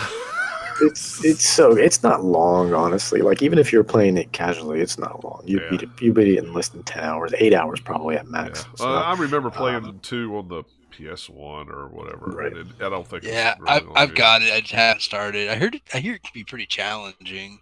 It can for sure. It gets super fun. It's so speedrun friendly too, though. That's the thing. Like, because I always track your time, so you always want to it gives you that incentive of let me see if I can do better again. But it's such a great game, and I think that RE engine, man, is something else. They've really done some beautiful things with that engine. Because I thought RE7 looked good, but then RE2 comes out and it's just we've updated a couple things if you haven't noticed. I'm like, 3 will be interesting to see. Oh yeah, for sure. But Resident Evil 2, there's just, while it was, I'm one of those guys that I don't know why, I still miss fixed camera angles. I miss that. I don't, Yeah, well, it depends on the game for me. I know. Resident Evil, I could probably do that, but it didn't work for many games, that's for sure. But Resident Evil was one of those few, because before Resident Evil 2 came out, I every time a new Resident Evil comes out, I always marathon through all of them, or what I can before it comes out. Wow, and I had played through. Yeah, I played through before 2 had come out. I made it mandatory to at least play through 0 and Resident Evil, and it felt weird for a second. It's still very modern, but it just felt weird going from fixed camera angles to, all of a sudden having free camera and everything's over the shoulder. Very Resident Evil 4-ish, I guess. But Resident Evil 2, just in terms of its story and. It was the perfect balance of horror and action as well, which I think is why a lot of people love Resident Evil 4 so much.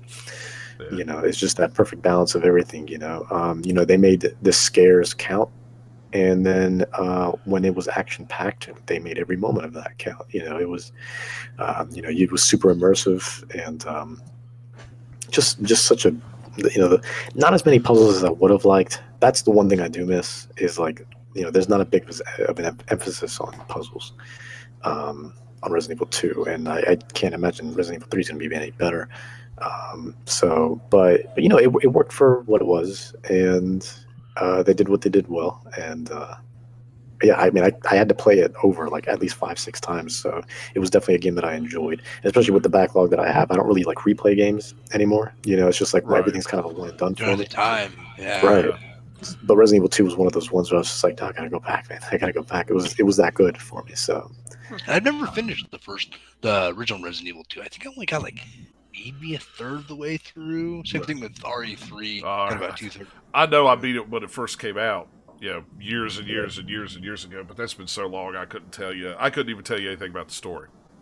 Right. That's how long it's been. Really? Yeah, well, it's been so long. You got to remember, I played it when it originally came out. What was that, 1995 or something like that? 97? No. RE2.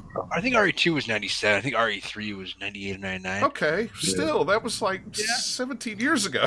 Right, that's it was a long time ago. It was I'm lucky to remember what I did 2 weeks ago, much less what game I played. No, I'm pretty sure the only RE game that I beat the crap a lot was RE4, which I beat 3 times on GameCube and 4 times on PS2. Right. That's dedication. Way too much dedication. I guess that's what you could call it. Is dedication. I really, really liked that game back in the day. I saw my saves, I think a couple summers ago, completely going off a tangent. I fired them up on my brother's like 70-inch TV just with like, Yeah. composite hookups. I was like, ooh, it's not aged well. No. Someone fetch me an HDMI cable. Yeah. But yeah, I'll have to get around to playing too. It's on my list. It was cheap enough that I was like, all right. Yeah, it's gotten pretty cheap lately for sure. So yeah, that would be number 7, Resident Evil 2. Number 6 for me is Fire Emblem Three Houses. I've always loved strategy RPGs, but Fire Emblem really kind of had, the fact that it was so different, compared to other Fire Emblems of like, okay, now here's a free moving, fantasy Hogwarts basically, and then it was just such a fantastic, compelling story that was one of those things that was just filled with, just a wide range of emotions, right? One day you'll be upset, the next day you'll be happy, the next day you'll be sad, the next day you'll be like, laughing like crazy. It was, and all the characters like really meant something. I mean, there were 2 or 3 in there where I was just like, you don't need to be here at all. Why do you even go to this school? But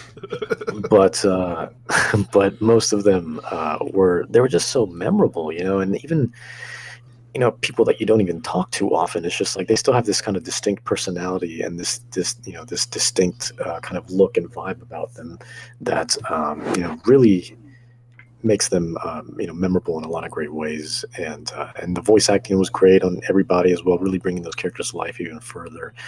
And one of my favorite things about that game also is just how different everyone's experiences can be. I mean, you have 3 houses to choose from, right? You have Black Eagles, Blue Lions, and then the Golden Deer. So, by default, you're going to have those 3 different stories. But the more you play that game, and the deeper you go down like that rabbit hole, things just start to unwind, and everyone's going to have such a unique experience because, you have the ability to romance people. You don't have to. But you have that ability, and everyone's with so many characters, everyone's gonna have a different story with by them, with whoever they romanced with, if they choose. And then it depends on you can recruit other people, and then like their interactions are going to be different as well, and their loyalty to you as well as their original house and stuff like that. So it's just so much can change and evolve as you're playing through it, and that by the end of it all, no one's going to have the same playthrough. You're going to have similar cutscenes and stuff like that because depending on which house you go into, but otherwise everyone's going to have such a different experience, and it's so much fun to talk about that game. It's no different from like a choose your own adventure type game, like a Life is Strange, or like a Telltale game and stuff like that, only a lot more, I guess elaborate, Right. But yeah, it's super impressive, and a game that I still haven't been able to stop playing. It's really amazing. I think about those characters a lot too. They were very powerful characters. So, and arguably the best Fire Emblem to me in a long time, since Awakening at least. So. I have a friend on Switch that has put like 157 hours into it or something like that. It's like that's wild. Yeah, he's like keeps playing it. Yeah, it's fantastic, and it's a great entry point too for people who maybe just aren't familiar with strategy RPGs. Right. And it's got such a wide range of things to do in that game that it's good for a lot of different audiences and demographics. Really, it's very much very much a game that has plenty of variety that fits a lot of play styles, I think. And they did really well with that one. My granted, that's not to say I don't have issues with it. I think much like most, if not all, Nintendo games, I'm sick and tired of no like anti-aliasing at all. Like that game has like some of the most severe jaggies I've ever seen, ever. Yeah. And it just drives me crazy. I don't know why they have this disdain towards smoothing out edges. but everyone just looks like a terribly cut out, Yeah. piece of paper. It drives me nuts. But that's it, just little technical graphical things like that. But otherwise, the game itself was, absolutely brilliant. So, yeah, number 5 for me which came out of nowhere. I remember it was announced, and the moment it was announced, I think it was actually announced a couple of years ago, but it was re-announced at Gamescom, and then it came out like literally right after they announced it, like 5 minutes after they said it was here. Was Erica. Erica really surprised me because here's this, FMV game that's, I'm not usually, most of those games to me aren't that good. Those here's they're this good live because they're really cheesy or silly usually. Right, yeah. Yeah. Right, but Erica was such. I'm big on like supernatural stuff too. So and Erica kind of had that kind of like dark tone to it that was like very appealing to me, and it was so clean how they did everything, the user interface, and with so many different story routes and with such a compelling story too. I kept playing that game over and over and over again. I haven't gotten the platinum yet, but I would like to soon. But because there's a lot of different routes and stuff you can take. But like, man, and the game / film is beautifully shot. Like, I don't know what cameras they use, but the whole time I'm playing this, and I'm just like, it's just the cinematography is just so good. It's so good. And the writing and just all the routes and stuff you can take. And I was surprised by, after I started doing more routes, I was like, oh man, that happens if you don't do that. That's insane, and seeing everyone's kind of own experience with it as well is something else. And it's been, I usually don't buy games like, on impulse, but this was one of those games where I was like, I don't know. And it was only $10, so I don't know. It was on PSN. $10. I was like, why not? This game looks like it's something that I would enjoy, and sure enough, I couldn't get enough of it. And I fell in love with it, and I think what was it? The director, I think his name's like Jack Attridge or something like that. He tweeted something recently about like Erica became super successful to the point where I don't think it was Sony directly, but it was some company, some publisher that was just like, we're just going to keep funding you if you can, are consistent with making, great stuff like this. So, and from a studio that was, as small as them, that's a pretty big achievement. So I'm definitely happy for them. And because now they can really be like, make these super, big, basically realize their vision more without having to worry about, cutting costs and stuff like that, because, they don't have the funds to maybe that they're a little more ambitious than their funds allow them to be. So now they don't have to worry about that. So that's awesome. So yeah, that was number 5. Number 4 for me is this technically came out at the end of 2018, but because it was so late, like it was probably like December 28th of 2018. But I still count it as a 2019 game. So for number 4 for me is Grizz. Grizz. I remember playing it, and it still feels like this was just yesterday that I just finished it. But the colors and the fact that everything was hand drawn, and how just stunning and beautiful that game is, and how everything kind of complemented each other. The music complemented the scenery complemented the music, the characters complemented the world. But it was this ever shifting, themed world. It's weird to call it a platformer. I mean, it technically is, being a side-scrolling platformer, but it was such a unique experience that reminded me of my first time playing Journey. And because Journey kind of had that kind of surreal, by the end of it anyways, kind of a nice bite-sized game, 2 hours, usually not more than that, right? And by the end of it, just being like, oh my God, just how it affects you, it makes you think a lot. It's one of those very evocative games that I like things that make me think. I like to think. So, and Grizz was one of those games that by the end of it was just such a beautiful, beautiful work of art. And yeah, that was another one of those games much similar to like Life is Strange, where it's just like I couldn't play anything for a couple days afterwards because it just like for a game that had no dialogue, that said absolutely nothing, it still said so much.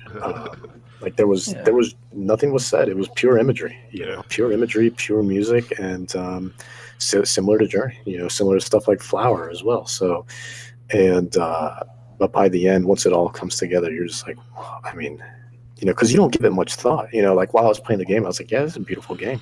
But by the end, when it all hits you, it was like so overwhelming for me. And I was just like, no, oh my God, I couldn't play games for a couple of days. And I was just like, I don't know why I keep doing this to myself. Yeah, I just picked this one up, so I'm looking forward to play through it because I like the art style whenever I see like some clips and stuff of it. So I'm like, that'll be a fun one to play through. Yeah, it's absolutely stunning. And honestly, I mean, I bought it, when it had come out, and it was worth every single penny. Every time I see it on sale in the eShop, I'm just like, can I like buy this again, please, or at least like gift it to people? I would love to gift it to people. Like me that's with a game I Dreamcast think systems. There was somebody on. Every time I see a Dreamcast system for sale, it's like, you know what? I might buy that. Why do I need to buy that? I already have 2, and I have a ton of games. But you know what? I'm compelled to buy it for some reason. So. Yeah, I still Dreamcast. I love Dreamcast. Is forever one of my favorite systems. Yeah, and it doesn't make sense. It's like there was one on Facebook Marketplace this evening, and I looked at Nikki and I went, "Is it sad that they $60 with a couple games, and I kind of want to buy it?" She goes, "Do you need it?" I go, "No, I've got 2."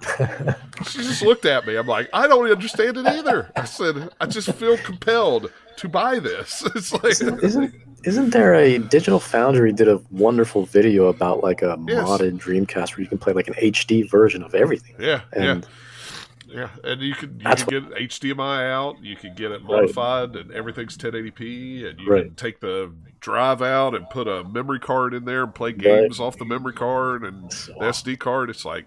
It's the greatest system ever. If there's ever a Dreamcast Mini, you better believe that's getting bought. I'm in. I'm buying 2 of them.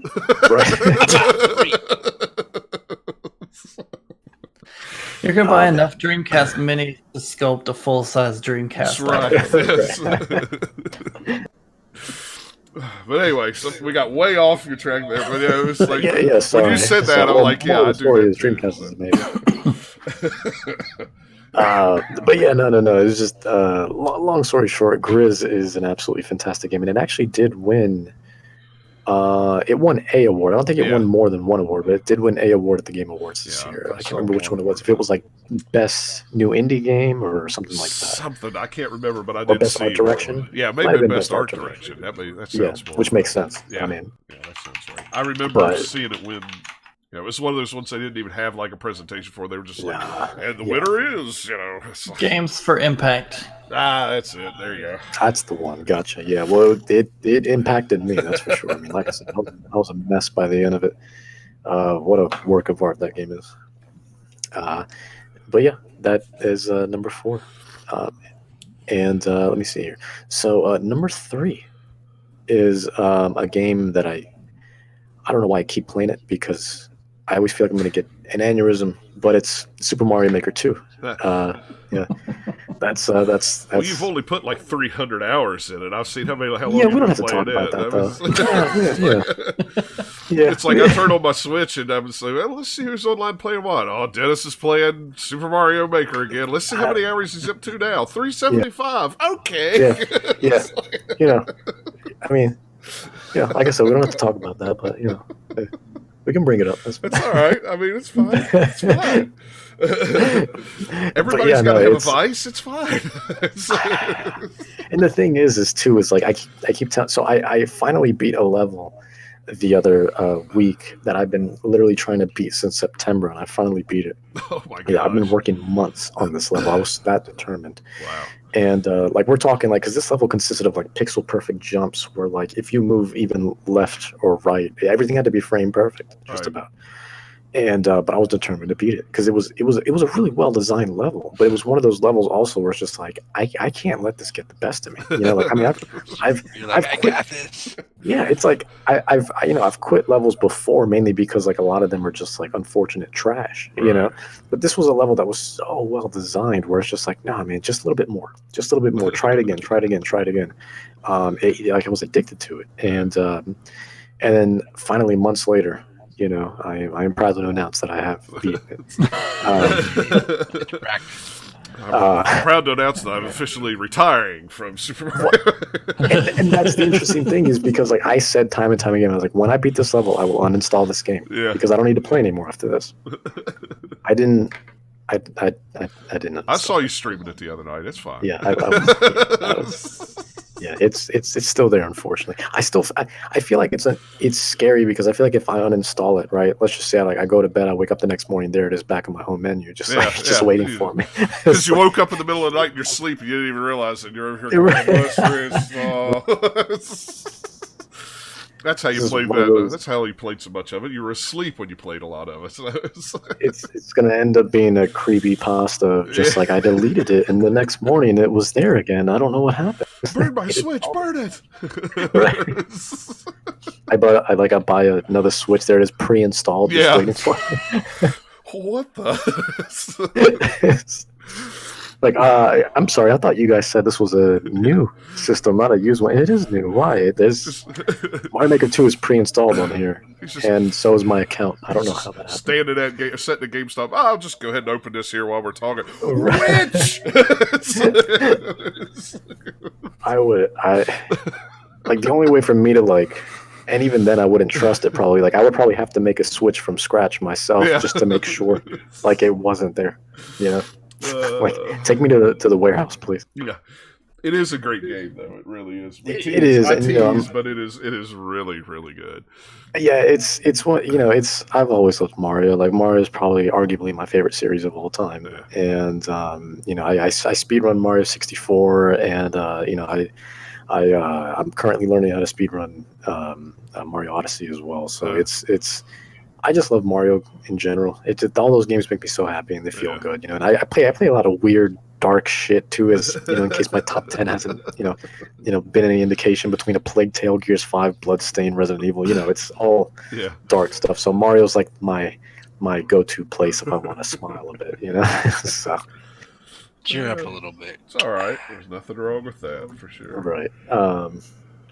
But I'll always love the Mario games, and Mario Maker 2 is literally pretty much an endless Mario experience, So that's the beautiful thing about it. And it has a story, so you can actually, that's the other thing. That's right. It actually has the one for the Wii U didn't, it was just strictly download stuff or make your own, and this one actually had a story and all that.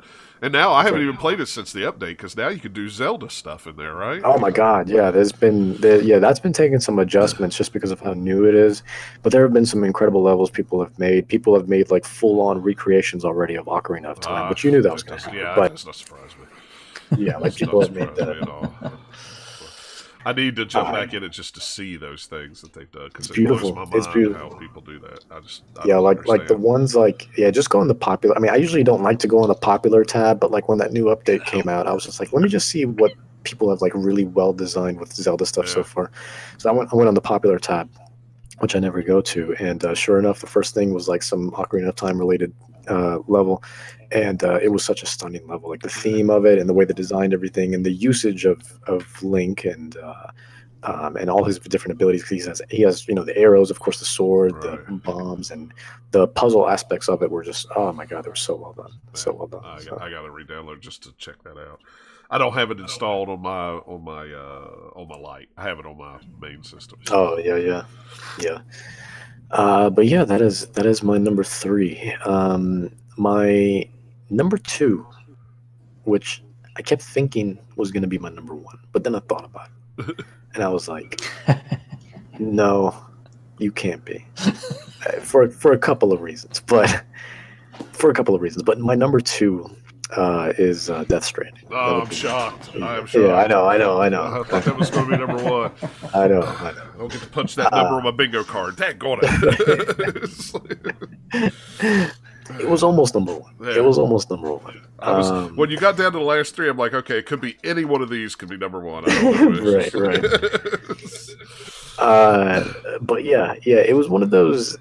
Yeah, I've never played anything like it. I really haven't, and it was one of those interesting games that like it's the perfect representation to me of yin and yang, of just being, you're stressed and then you feel serene, you're happy and then you're sad. You're laughing and then you're screaming. And the story was just so beautifully put together. And,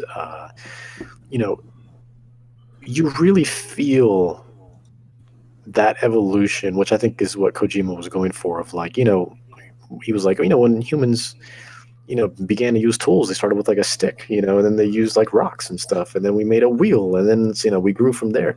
And it was super interesting that like now talking about it, that is actually what it felt like, of just like being able to walk. And then like you didn't have BB at first, right? So whenever BTs would come up, you would just kind of have to use your kind of best judgment on how to avoid them. And then you got BB, and then like, that connection to the other side. And then you got a ladder to kind of help you, traverse from like one cliff to another, and then, then eventually, you did get ropes, and then you did get a wheel, and then you did get, the ability to not just have to walk everywhere. You could just finally drive, Right.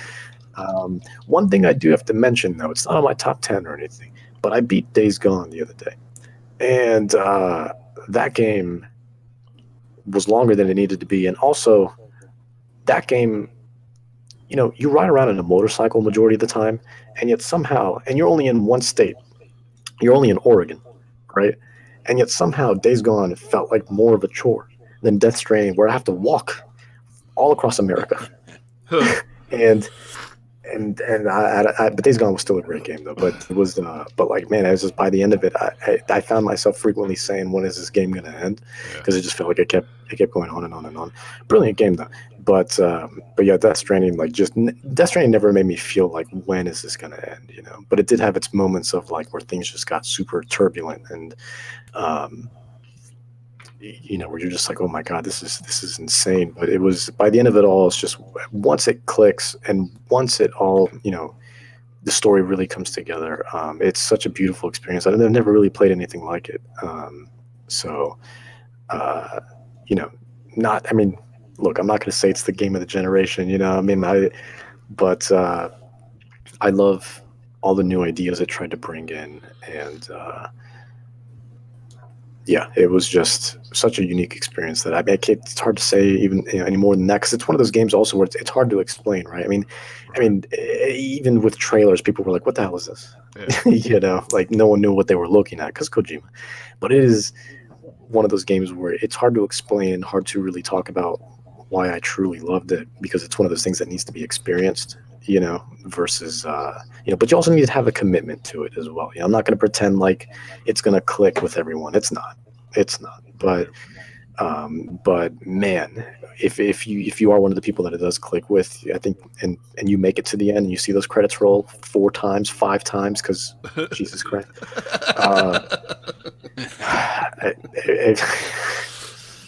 every time he made you think it was over, even with the credits sequence. And nope, I saw the credits roll 4 times.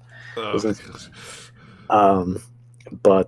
by the end of it all, once it clicks, you're like, wow, it's really thought provoking, and really, it's just really something else. It was a beautiful experience. It really is, especially by the end. It's really beautiful. So, but yeah, my number one is, I was surprised when I was listening it out, but I was like, you know what, man, like, this makes sense just because of how grand of a time I had with it. And even whether you're playing it or watching it, it's such a amazingly fun time. My number one is it is Luigi's Mansion 3.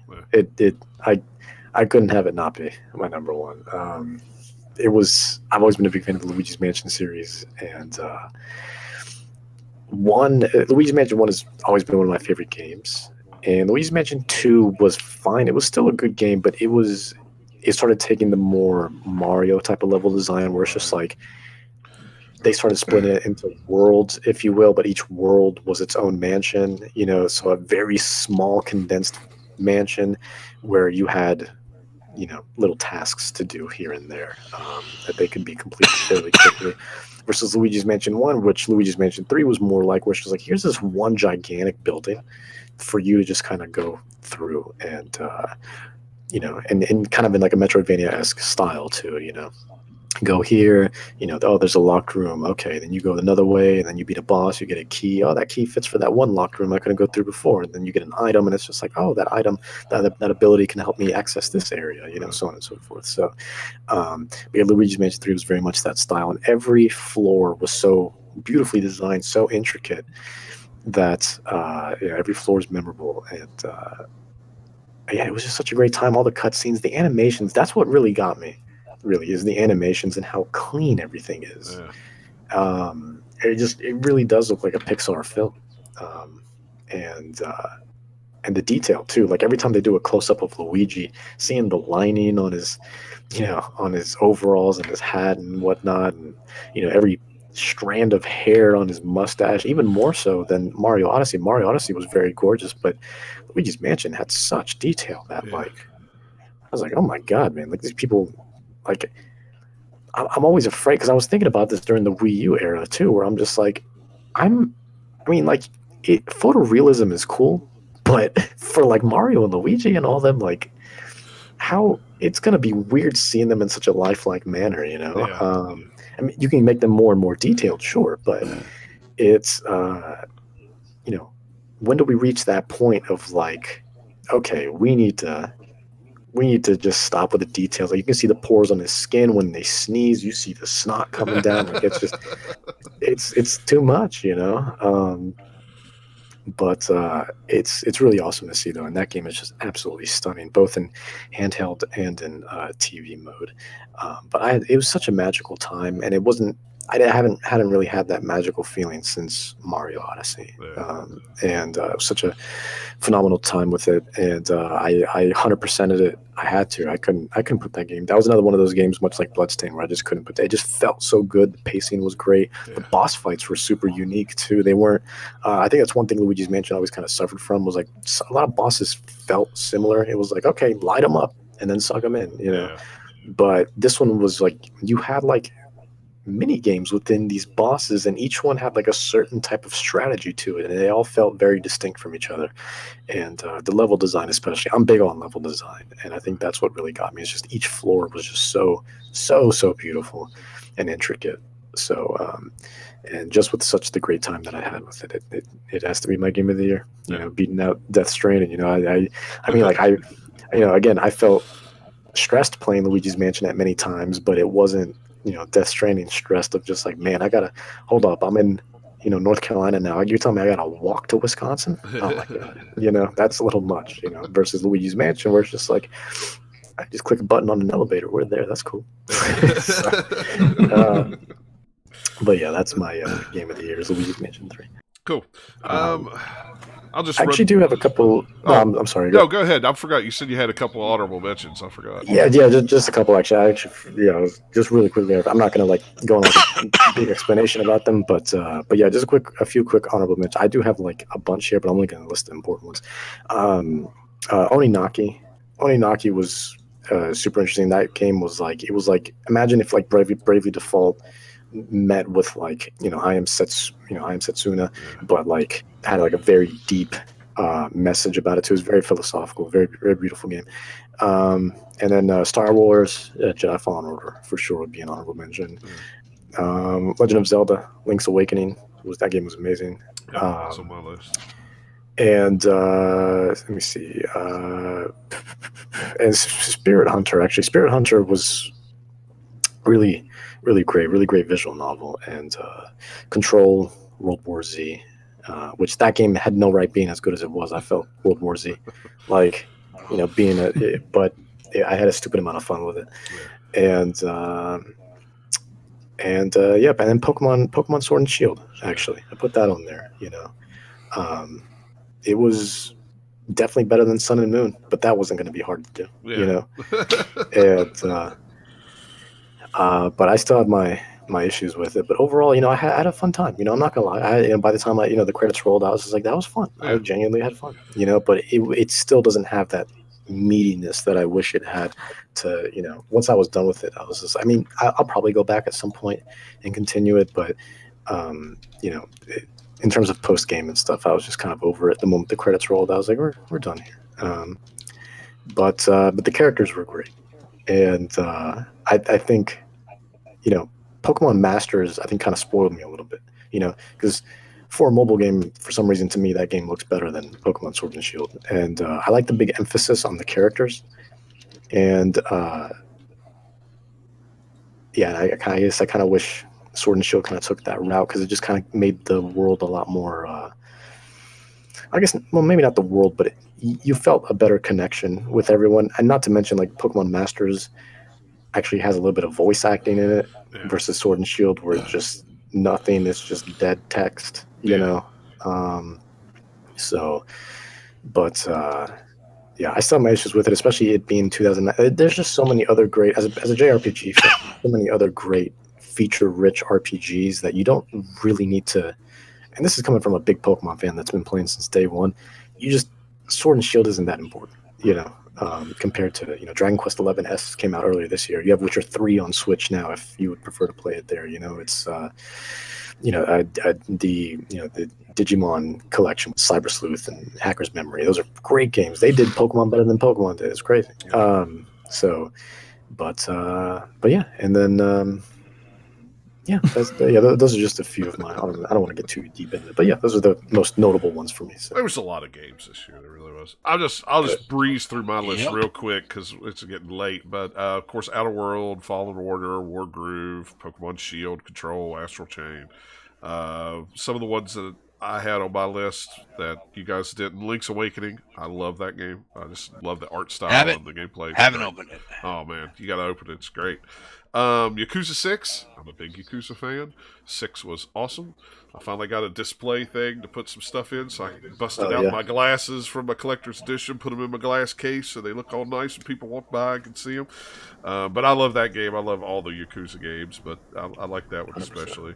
Northgard for the Switch is a really, really cool strategy RPG with a Celtic story to it. I've been wanting to play that. Yeah, it's super good. If you can find it, they made a physical copy at GameStop. If you can find the physical copy on Switch, it's been on sale a couple times on the GameStop deal of the days for like $20-$25 if you want it physically. So, let's see what else. New Mario Brothers. I love that game on the Wii U, and when it came to the Switch, I was like, yep. And to me, that's one of the best Mario games that they've had out. Dragon Quest XI S. I love that game a lot more than I thought I would. I love Japanese RPGs, but that game is just. I've put a lot of hours into it, and I still haven't even come close to finishing it, but. It's a big one. Yeah. That game's a big one. Yeah, but it's super fun. And the last one I put on is on the oddest of the oddballs, Sega Ages Virtua Racing. If you have never played Virtua Racing in the arcade, this is M2's remastered version on the Switch, and it is absolutely awesome. It's the game that I play when I have like 10 minutes to play or I'm right before bed, and I'll race a couple of races of Virtua Racing. I love it. But I played it in the arcade. I played it on the 32X. Played it on the Sega Saturn. But this version of it that M2 did on the Switch for the Sega Ages collection is fantastic. And you can get it on sale for like $5 a lot of times. So pick it up. It's just fun. If you got a few minutes to kill before you go to bed or go to work, and you just want something to play, just to wind down. It's great. That's just like me with Crazy Taxi. Yeah. That's how I am with Crazy Taxi. I can pick up and play Crazy Taxi anymore. Yeah, that's the way it was with with this one. Crazy Taxi is that way too. Right. Virtua Racing, it's like as soon as the Shinobi is coming out sometime on the Sega Ages, so that'll be my next one to go to. It's like, yep. I'll be playing that. It's already out in Japan, but I refuse to buy it in Japan unless they don't bring it out on the eShop in the US. So I'm holding off. Fingers crossed. So, All right, well that's our what we've been playing, our favorite things from 2019. If you guys have any games that weren't on the list that you played, feel free to tweet us or email us or leave a comment on YouTube or whatever. Let us know what we left off that you might have played that you liked. Hopefully, like I said, I'm hoping 2 weeks we could do a show and maybe we talk about the game of the decade. Some of the couple of the games that we think are the standout games of the decade. I know there's a lot of PS4 and Xbox or PS5 and Xbox Series X talk going on and stuff like that. Who knows? Maybe by the time we record next, Sony will have some huge press conference where they spill all their beans. I don't know. We'll see. They should have called it the Xbox PC Tower. I like it though. I really like the It I just- do design. like it too. I like it a lot. Yeah. I mean, Yeah. it just looks kind of like a small PC tower. Yeah, I hope it's not plastic. I hope it's metal, but I know it'll be plastic. But I really It won't want it be to be metal. I want it to be metal. I don't know why. Oh, it'll be metal. Yeah. I have a feeling it's going to be metal. And it was some of the stuff that I saw today, the digital Every time fabric. you boot it up, there's a guitar riff. Yeah. it's like from a- the Halo. It's like I always said in Destiny, my favorite gun to use was the Ace of Spades, and they always missed an opportunity for every time I whipped that game out to have Motorhead singing Ace of Spades while I'm shooting. I'm sure someone would mod that into the PC version in 2 Probably. seconds. They probably either that or they probably did it on YouTube. I could probably find a video of somebody Yeah. using their Ace of Spades. Easy to do in video editing. Oh yeah, but yeah. So check back with us in 2 weeks. Hopefully I won't be too far away from home. Then I can check in and we could do a show. But so hopefully we'll have all kinds of good stuff to talk about after the first of the year. All right, guys. Well, thanks a lot for hanging out with us, and we will catch you all next year. We'll catch you next year. New Year. Happy New Year. Later.